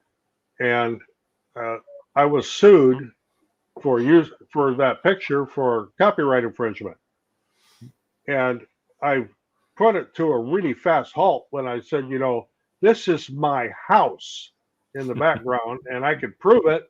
You know, what the hell are you thinking here? But yeah, it was just one of them people that are just trying to dig up some money and frivolous lawsuit. It's crazy. I'll take this one. For each of you, if you could only have one, which of the following would you pick? CNC, laser, or 3D printer? All of the above. Well, if I was forced to pick one tool, I wouldn't pick any of these. I'd pick the UV printer. It's just got there's so many things you can do with it. What about you, Skyler? I do like my laser just because I work so heavily with inlays that I use it every day. And I can't imagine doing it without it. I mean, I've done it before with a router and it was a pain, and I don't want to do that again. Buy a CNC, Skyler. I know. I will. I'd say that I think 3D printers are awesome, but I think at this point in time, they're still slow. So the only way to make money with a 3D printer, in my opinion, is to have multiples. That's why you mostly see them have print farms. So if you're picking one, I wouldn't start with a 3D printer. You gotta wonder why they haven't invented a print head for a 3D printer that's like a DTF or UV print head, right? Where you can just squirt a whole layer of material out at the same time, rather than trying to draw it. Well, I will say my bamboo and my Anycubic, my Cobras, those are considerably faster than the old bed slingers. They're definitely quieter. Yeah, when we first started the live, when he was running that, I remember Steve was like, "What is he doing?" It sounded like, remember that? What was that toy? You used to go like this and went, like tracker thing. Yeah. Yeah, the old style bed slinger printers were quite noisy. The bamboo A1s are bed slingers, but I mean they don't really make that much noise. I don't have any of them running tonight. I've been just swamped today, but. Inventing new kinds of firmware like Clipper was a big step up, but there hasn't been anything really innovative since then. Watch out, Clack. Said I'm called the Orange Shirt John because I always wear orange shirts to work. Thus, Orange Shirt Workshop. He's coming for you, Clack. We got to get something going here. What's that? Oh, the Clack. Yeah. Yeah. We got to start some kind of rivalry going. Steve has the domain for an auction right now. Chris here is saying he used to have clients register 4 to 6 similar names to the main site to catch bad typists. And that's one of the things I did with domains way back. I don't have that anymore. I've only got 3 now that point to my site, but yeah. So do you have the Silver Fox and then Silver Fox, or is it just? And Silver Fox with 2 X's, yeah. Oh, okay. There you go. And if people are a little excited, I also have Sliver Fox. So Skyler, if you're not familiar with that inside joke, I don't even know what made me say it. One day I said that to Steve, and Steve said, "Yeah, it's because my OnlyFans it's stuck." And, ever since then, people always write it. I just assume it's an inside joke because it comes up every life. You know what? You know what I like about it? I like inside jokes because when people write in the comments, that's how you know they're actual loyal fans. Yeah, it's the test. Those are the people that win lasers, we'll say. They're the ones that know the inside jokes. You want to take this, someone? Not me. I don't do Klingon. Oh, in Klingon, kapla means success. It's a phrase used to wish someone good luck, particularly in a battle or other endeavor. That's from Google.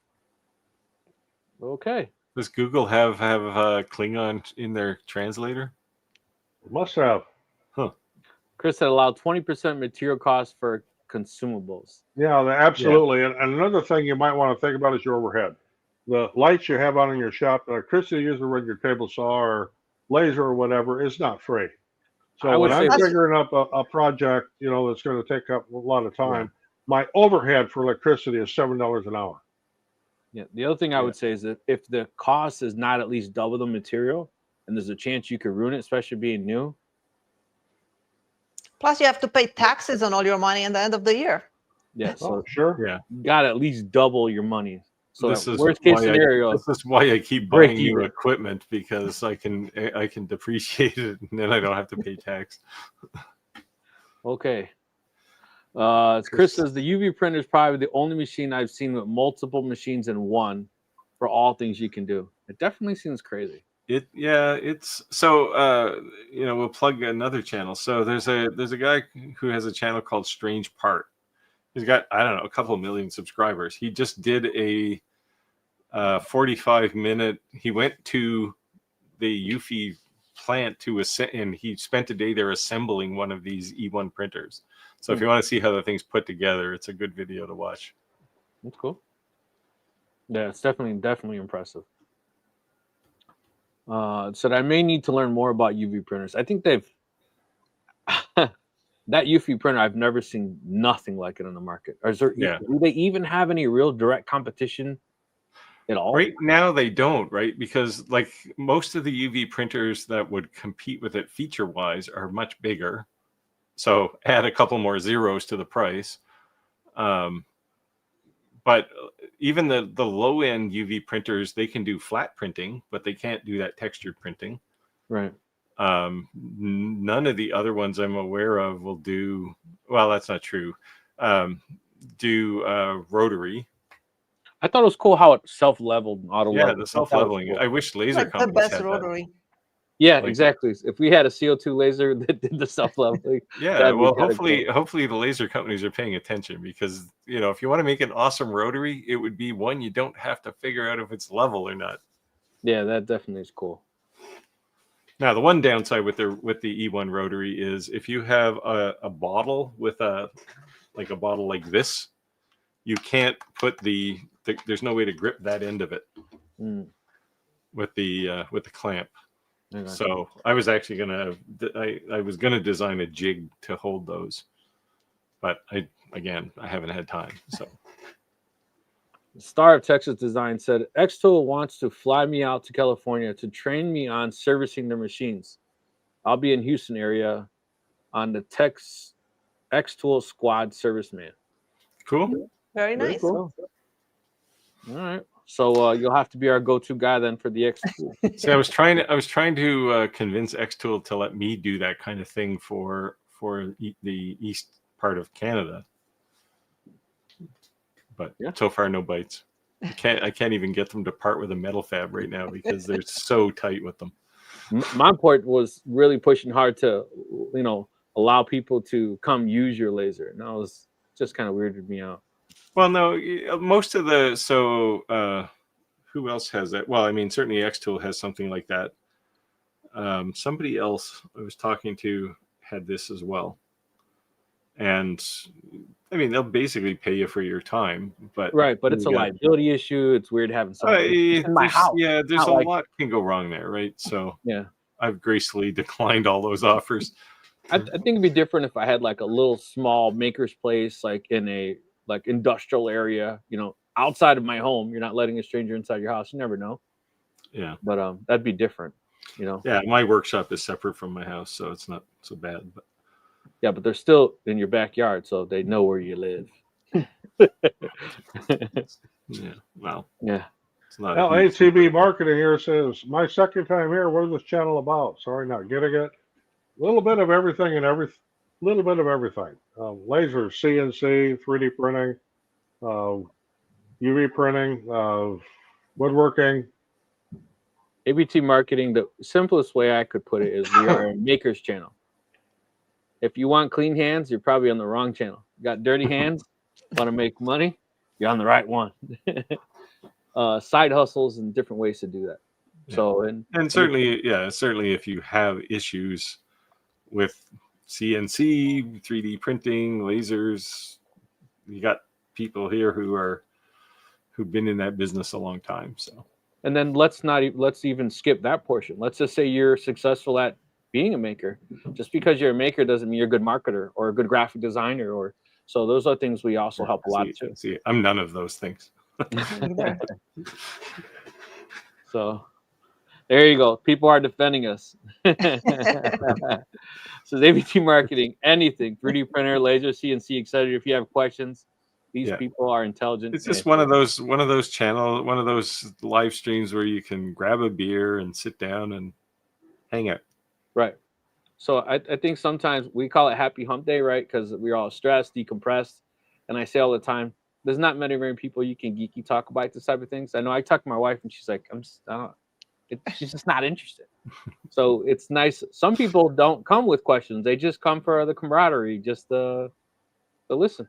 Yeah. So if that's quite a few people we've really gotten to know, right? It's just. And a lot of new faces, if you're wondering why we read the comments, because people say all the time, why do you read the comments? I can see them. The reason we read the comments, because there's a lot of people who don't watch it, they listen. So they can't see the comments. So we read them out loud because they're able to hear the comments.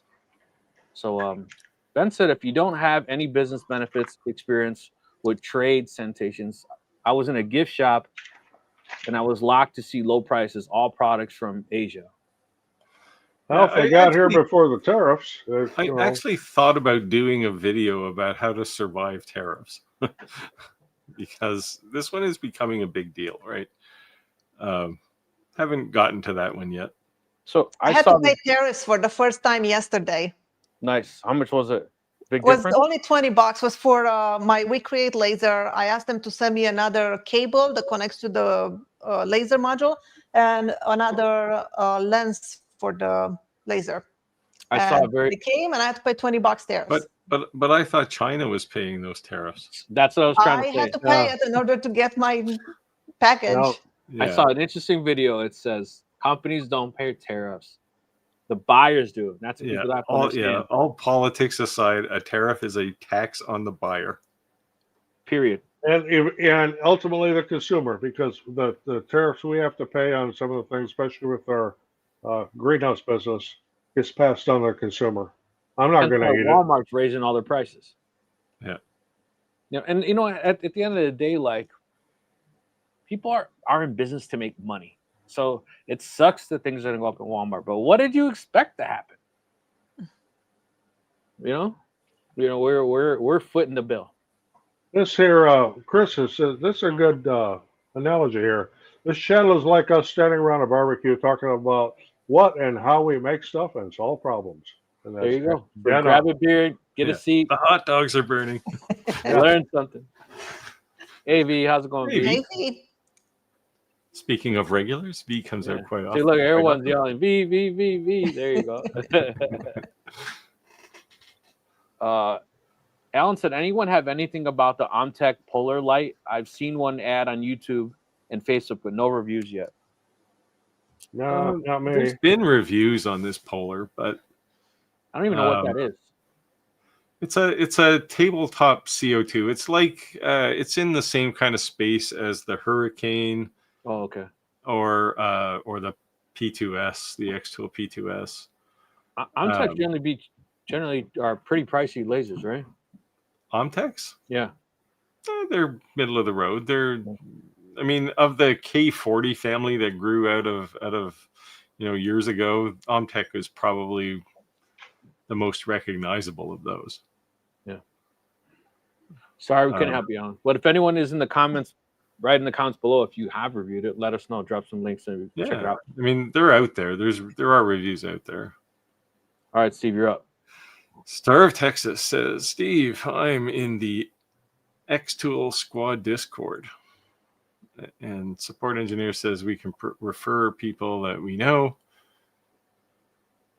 that are handy. Well, I guess I'm handy. I'm not creative. I'm handy. There's your connection. There you go. Well, yeah, I already have connections inside X-Tool too, but yeah, feel free. I think I think X-Tool, as a result of the tariffs in the US, are probably going to sell more stuff in Canada and Europe. Clack's been taking notes from Steve. He said, I'm here to research how to start a laser and CNC business.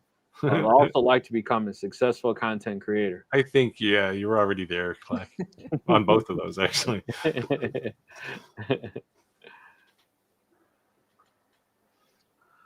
Yeah, that's funny.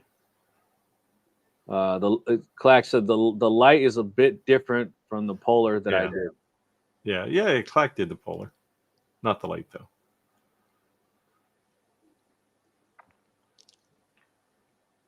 Oh no, we're not answering that one. No. Yeah. Yeah. We don't get into politics or crazy stuff like that. We throw once in a while Trump jokes out there because we're human, but we don't go in the deep end, so to speak. See, I throw those jokes out there just because I don't have to survive that problem. That's why we keep telling Steve he's going to become one of our states. We're all not yet, anyway. Ordinary Woodworker said, I like this. Ordinary Woodworker. I'd order an Omtech polar light, but canceled the order because they were not shipping until July. That's only 3 weeks from now. Yeah, but you don't know when he ordered it. You could have been January. Well, yeah, that's true. Could have ordered it back in January. I'm curious, what did he got instead? Yeah. But the thing that sucks is that that's almost becoming normal, right? I mean, look at the CNC. Well, the whole product process is changing now, right? It's like they come out with a product, and it doesn't matter what the company is. Like X-Tool's a huge company, so is Omtech. They start a Kickstarter project, basically get people to finance the thing for them, and then they sell after that, right? They sell most of their units during the Kickstarter, but then they have basically their engineering's paid for. So it's just kind of a strange world we live in. It used to be a company would invest in their own engineering. Now they get other people to do it.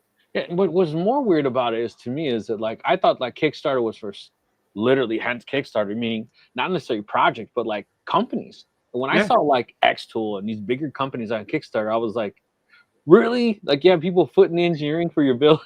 You are very. That's why when I saw the UV too, the UV printer, I was like, it's already done, the product. Why is it in Kickstarter? Yeah, it's a pretty ballsy move to if you're the size of Anchor, like the UV guys, or X-Tool, to get out on Kickstarter and say, hey, we need some money to get this thing to market. But obviously it works, so that's why they continue to do it. Everybody tries to find those. They offer a cheap product for the early adopters, right? Yeah. Ordinary Worker said I bought the Monport 80-watt CO2 instead. Yeah, I think the problem is the Amazon ruined us, right? Or order it's here tomorrow, or it's 2 days, and we got so spoiled with that. And before Amazon existed, 3 weeks was all right, 5 days, all right. Now we're it's over 2 days. We're yeah. What do you mean it's going to take a week? this saw I bought, it's going to take a week to get here. It's what the hell? Yeah. So then they tell you're in the queue, and then they send you a tracking number, and that tracking number is not valid for 2.5 more weeks. Yeah, a little bit bitter there. Yeah. I think that they see the American address and they're like, screw these guys. No, because I had to wait. I didn't have to wait as long as you did for the Elite. I did for the original one. I waited probably 6 months for that. It was being delivered on Monday, so yeah, he got it right away. So. No. Yeah, Montport's pretty fast, but that's because a lot of their equipment's stateside already. Yeah, they got them in local warehouse, right? That's the difference. Mark, so good evening all. Just joining a little bit late. Better late than never. Thank you for joining. Let us know if you have any questions. V is jumping around, showing some love for each one of our channels. Thank you, She's V. working the room. She always does that. Oh, what is your favorite beer? Boy, I could go with Modelo, and I also like to go with a local brew called Cherry Bomb Blonde. Oh, I thought you liked the 312. Yep, Goose Island 312. But it's another local craft beer. You got to be in the Midwest. Also like Hams, because that's what I started drinking back in the 70s.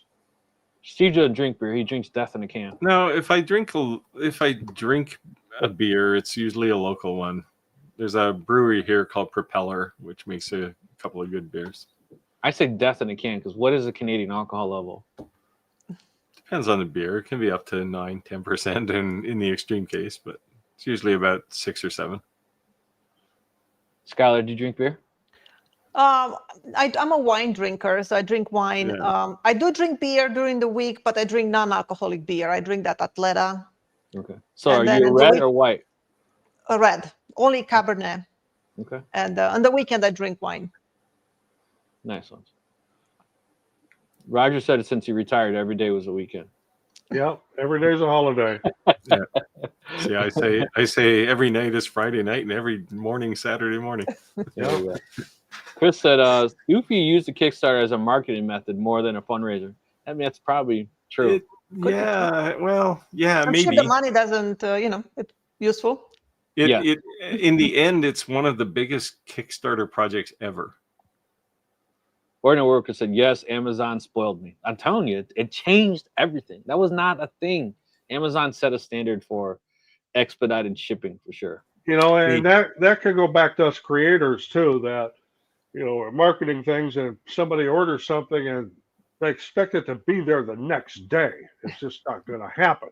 And people complain, well, I ordered this, like 2 days ago. Why don't I have it yet? I said, we're on Amazon. Yeah. Well, some of the things I make, like for the memorial stuff, I tell people 3 weeks. And they're like, 3 weeks? I'm like, yeah. It's all these layers. Everything's got to dry, So Chris said anything under 6% is called light beer in Australia. I think you got to be tough to live in Australia. You walk outside, everything can kill you. I've got a question for Chris, though, since he's in Australia. Do people in Australia actually drink Fosters? That's not a joke. That's serious. No, that's a legitimate question. What I call the oil can beer. And I don't particularly care for it, but I've always heard that people in Australia don't actually drink that. I appreciate the people in the comments below already kind of attacking the people who are making crazy comments. Yeah. Chris said, Clack said 119. I'm assuming that's a beer. No, that's probably his days to retirement. Oh. So since he's not allowed to say it on his own live, he has to say it on ours. He got yeah. Chris said no, Foster's is more of an international markets. Yeah, that's what I kind of figured. I remember when I went to Mexico and I was like 16, I asked for a Corona and they says, we don't serve Corona here. And I said, what? He says, it's like when you go home and you go to a bar and you ask for a Busch, would you like a real beer? And I said, okay, I'll take a real beer then. I heard the same thing in Mexico. We were in Progreso, Mexico, and the people I was with, one-on-one at Corona, and he goes, we don't drink that crap here. We shipped that up to you guys. Yeah. I remember they used to sell it. So I went and looked it up. The strongest Canadian beer, which is one I haven't had, and I'm not going to, judging by the thing. There's one called 25 edition by some French. It's from Quebec. the alcohol content is 25%. Whoa. So drink a couple liters of that. How much does it cost? 25%. I don't know. I mean, it's going to be expensive. There's a local beer here. It's called Golden Monkey. That's 9.5, and I thought that was high. Yeah, so this beer was evolved from their previous generation, which was only 15%. That's got to be like drinking a liter of scotch. Yeah, that's crazy. Yeah, I don't know. Text, I've been drinking beet box lately. All beer gives me bloated. My brother Anthony can't burp. That's the weirdest thing. He's an alcoholic, so he gets like this. Looks like he's pregnant. Never knew anyone in my life who can't burp. It's so weird. Yeah, I mostly drink wine and champagne. But... If you can't burp, does it go out the other end or what? Yep. When he was a baby, he was really colicky because he couldn't burp. Yeah. Look at Steve being bougie. I mostly drink wine and champagne. Well, I do. In my last house, I had a wine cellar. So. This house, I don't have a basement, so it's a little bit difficult. But... Sorry, guys. I'm more of a Modelo guy myself. But it's like Mexican tourist beer. Yeah, it is. I drink spirits that are 25%. I don't drink spirits. Don't. Yeah. You know, as Raj and I, we were on call like always. So I pretty much gave up drinking for like the last 6 years. Because I just wanted to go to work.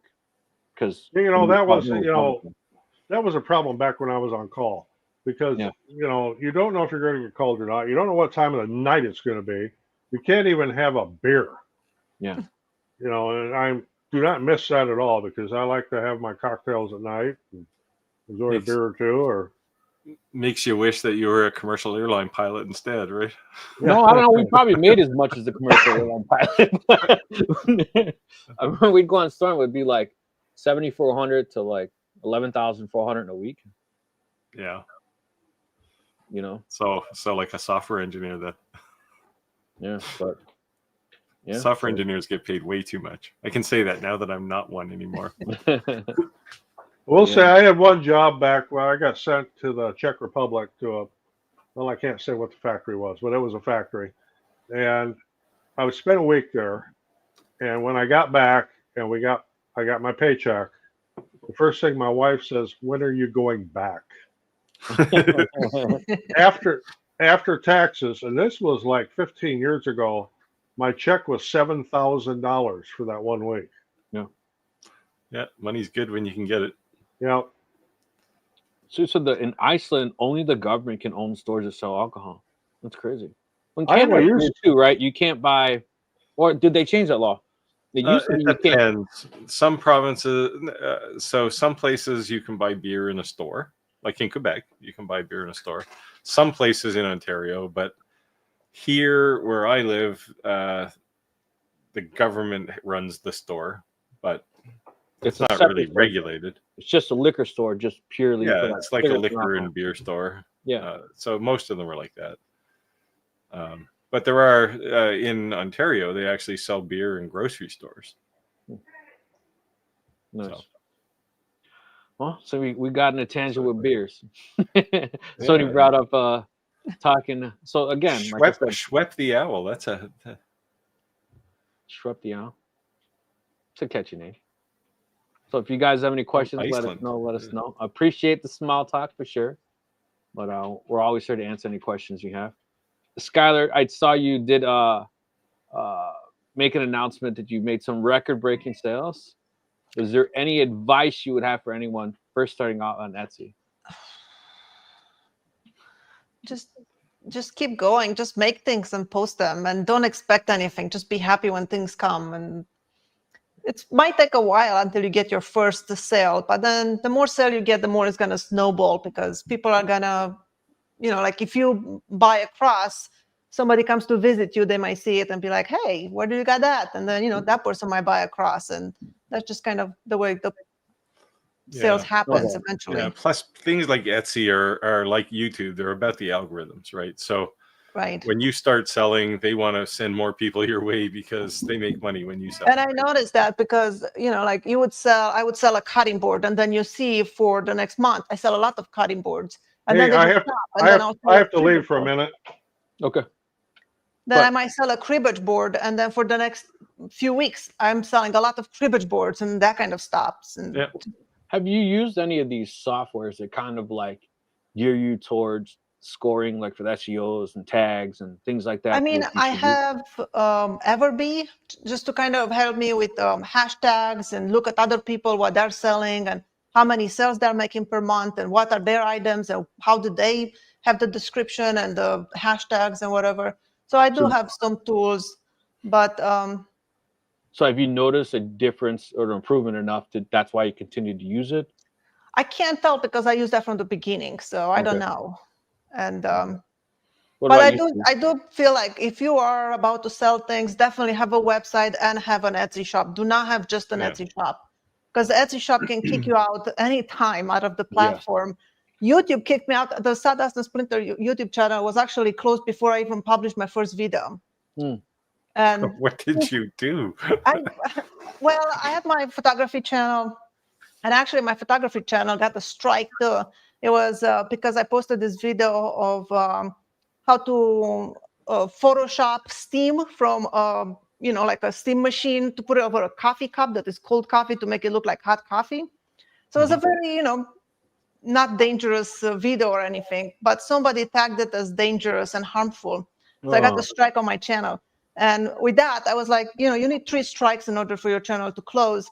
But I was so determined to remove that from my channel that I was at fight with YouTube, and I was with them for like 2 months, back and forth, chats, emails, all kinds of stuff. I eventually got to somebody in the top that they gave me their phone number, and I was able to talk to them in person, and they removed it. And then when I started my Sawdust and Splinter channel, I was like, just as a joke, I was like, I should probably start a channel on my woodworking. And I was like, I wonder if Sawdust and Splinter is taken. So I just went to the computer and I'm like, create a new channel, put in Sawdust and Splinter. And next thing you know, it's like, congratulations, this is your channel, you have it. So I was like, okay, I guess I have a channel now. So I was like, I should probably post something. And I just made cutting board, like a breadboard that has like a crumb tray underneath.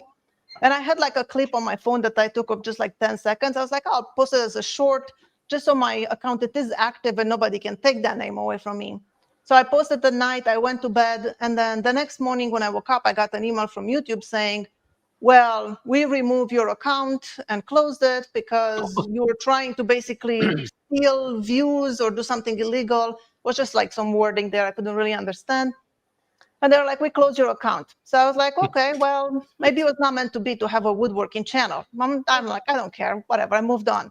And then later when I went to look into my photography channel, which I had like at that time, like 14,000 subscribers, I went to look at some stats and answered to comments and stuff. And when I went there, it says that I cannot log in. They closed all my channels. And it says I cannot ever open another YouTube channel. So it was completely closed. But at this time, I already had that person's phone number and I was able to call. And within a half hour, it was resolved. Nice. It can be taken away from you at any time. That's the lesson. Yeah, so it's definitely good to have multiple sources of income. Right. Put all your eggs in one basket. Own website should be your, home base, where it doesn't matter what happens on other platforms, you have something that is still there. To the point where you're saying, like, we're all talking about building or scaling up, right? So people ask constantly, is this your full-time hustle, a part-time hustle? So if it becomes an income you're providing for your family, if it becomes a source of income, if you literally have only one location you're selling, and for whatever goofy reason they kick you off, that could be really bad. And things happen. Like I said, I didn't do anything to break the rules. It was just like random algorithm, something got triggered, and there it was. I did some video that I forget which one it was. It started to go a little bit vertical when I released it, and YouTube basically stopped. They were still collecting revenue, but they weren't giving it to me. And I got into the conversation and finally got them to say, sometimes the algorithm just does these things. And it's like, well, I didn't do anything. I just published a video. On my photography channel, when they did give me that strike, I put a whole video, like you can go watch it on my photography channel. It has like the thumbnail. It's with my laptop with handcuffs on it. And it was crazy, the back and forward. Like in that video, I read all the messages I got from YouTube back and stuff. It was like, you can't even understand it. I will message somebody, they will reply back, well, somebody else already looked into this and they said you're guilty, so you must be guilty. And I'm like, contact this other person. They're like, oh, well, it looks like such and such and such and such looked at your case. They said you're guilty, you must be guilty. I'm like, you don't understand, nobody actually looked at it. Yeah. Yeah. I was a long time seller on eBay. Now maybe it's not as big as it used to be, but then what I started getting was purchases, and immediately after purchase I get negative feedback. I didn't even send it yet. And I was telling eBay, like, how are you suspending my account? This is, you know, poor quality or whatever. I haven't sent it yet. I still have it. How can they do that? And I had my account shut down, and after 2 different accounts got shut down, I finally just stopped selling on eBay.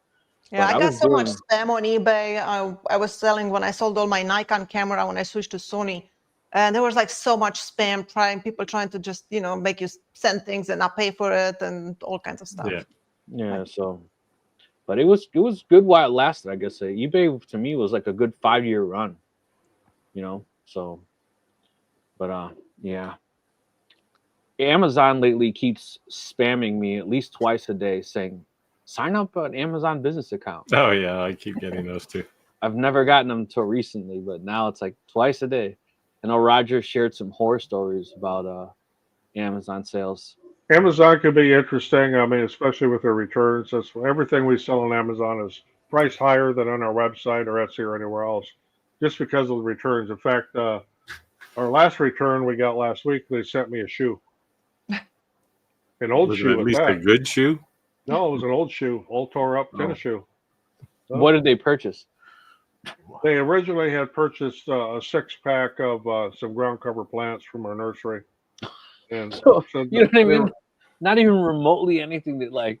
Oh no! I mean, we get empty boxes sent back. I mean, it's just, or we have people that change their mind, or I don't like the color, or it doesn't have flowers on it, or I didn't like the way it was boxed, or you know, the mailman smashed it. You know, I want a refund, and yeah. So yeah, Amazon has this thing. So we do make a good, very, very good profit on Amazon, but as I said, because of these things, we have to mark everything higher. I'm not sure. Yeah, I usually sell higher on Etsy, just because Etsy takes so much. Yeah, I do too. I count for the, you know, all of their fees. And then every time I ship something from the, you know, people buy it on Etsy, and every time I ship, I put my business card and a thank you note and stuff. So that has my website. So then when they go check out my website, they see that there's like 20% less the price, and they will hopefully get converted.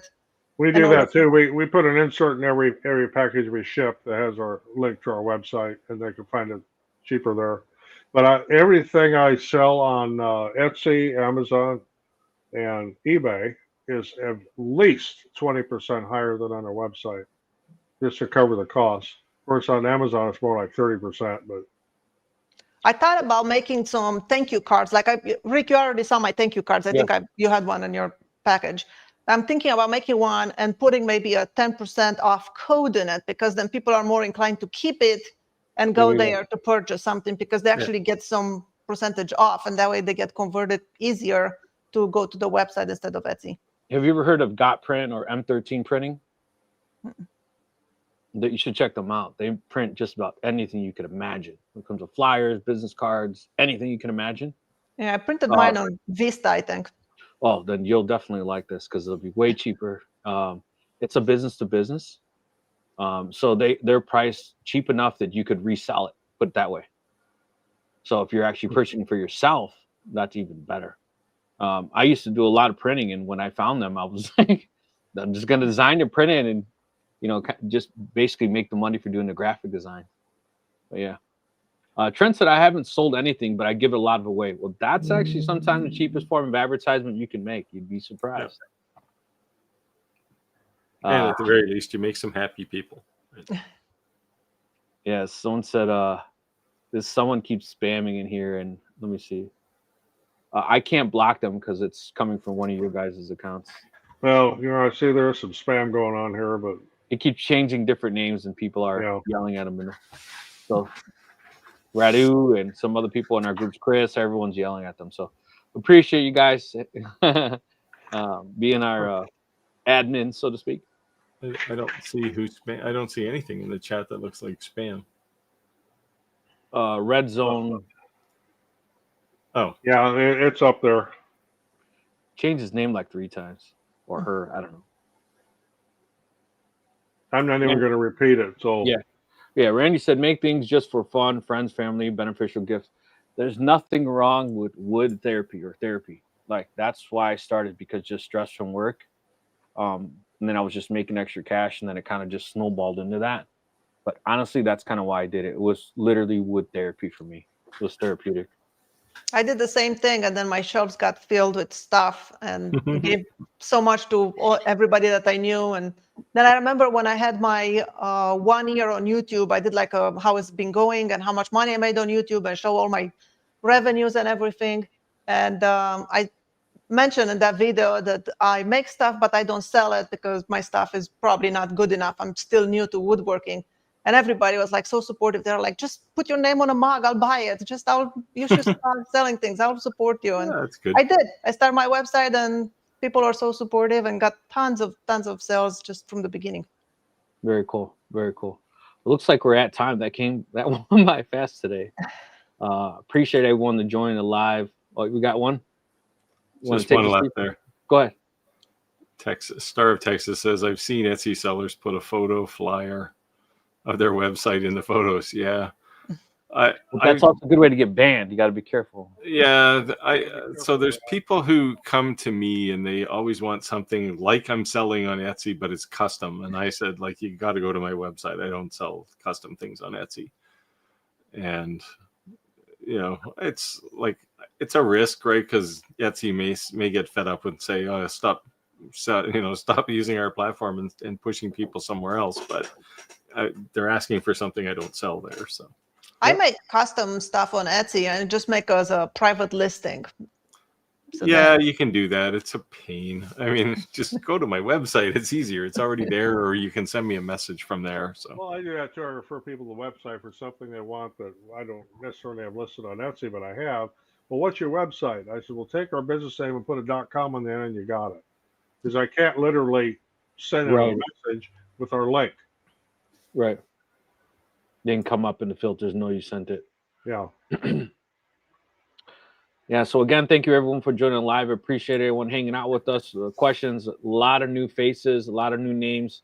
It's great. It's definitely good to see our community grow. And if you haven't already, I would definitely appreciate it if you join our Facebook group. It's growing. It's growing. I love seeing everyone's work. You guys want to say anything? we're so close to like 500 there now, right? yeah, lots of very talented people there too. Let me check. Yeah, There is. makes me feel bad. I have nothing else to say. It's been a Me crazy. either. 491. We'll see you next week. Yeah, 491. So we need. yeah, we're so close. Yeah. Good night, Well, everyone. We'll see you Everybody next week. next week. Take care, all. Bye. Bye. Good life.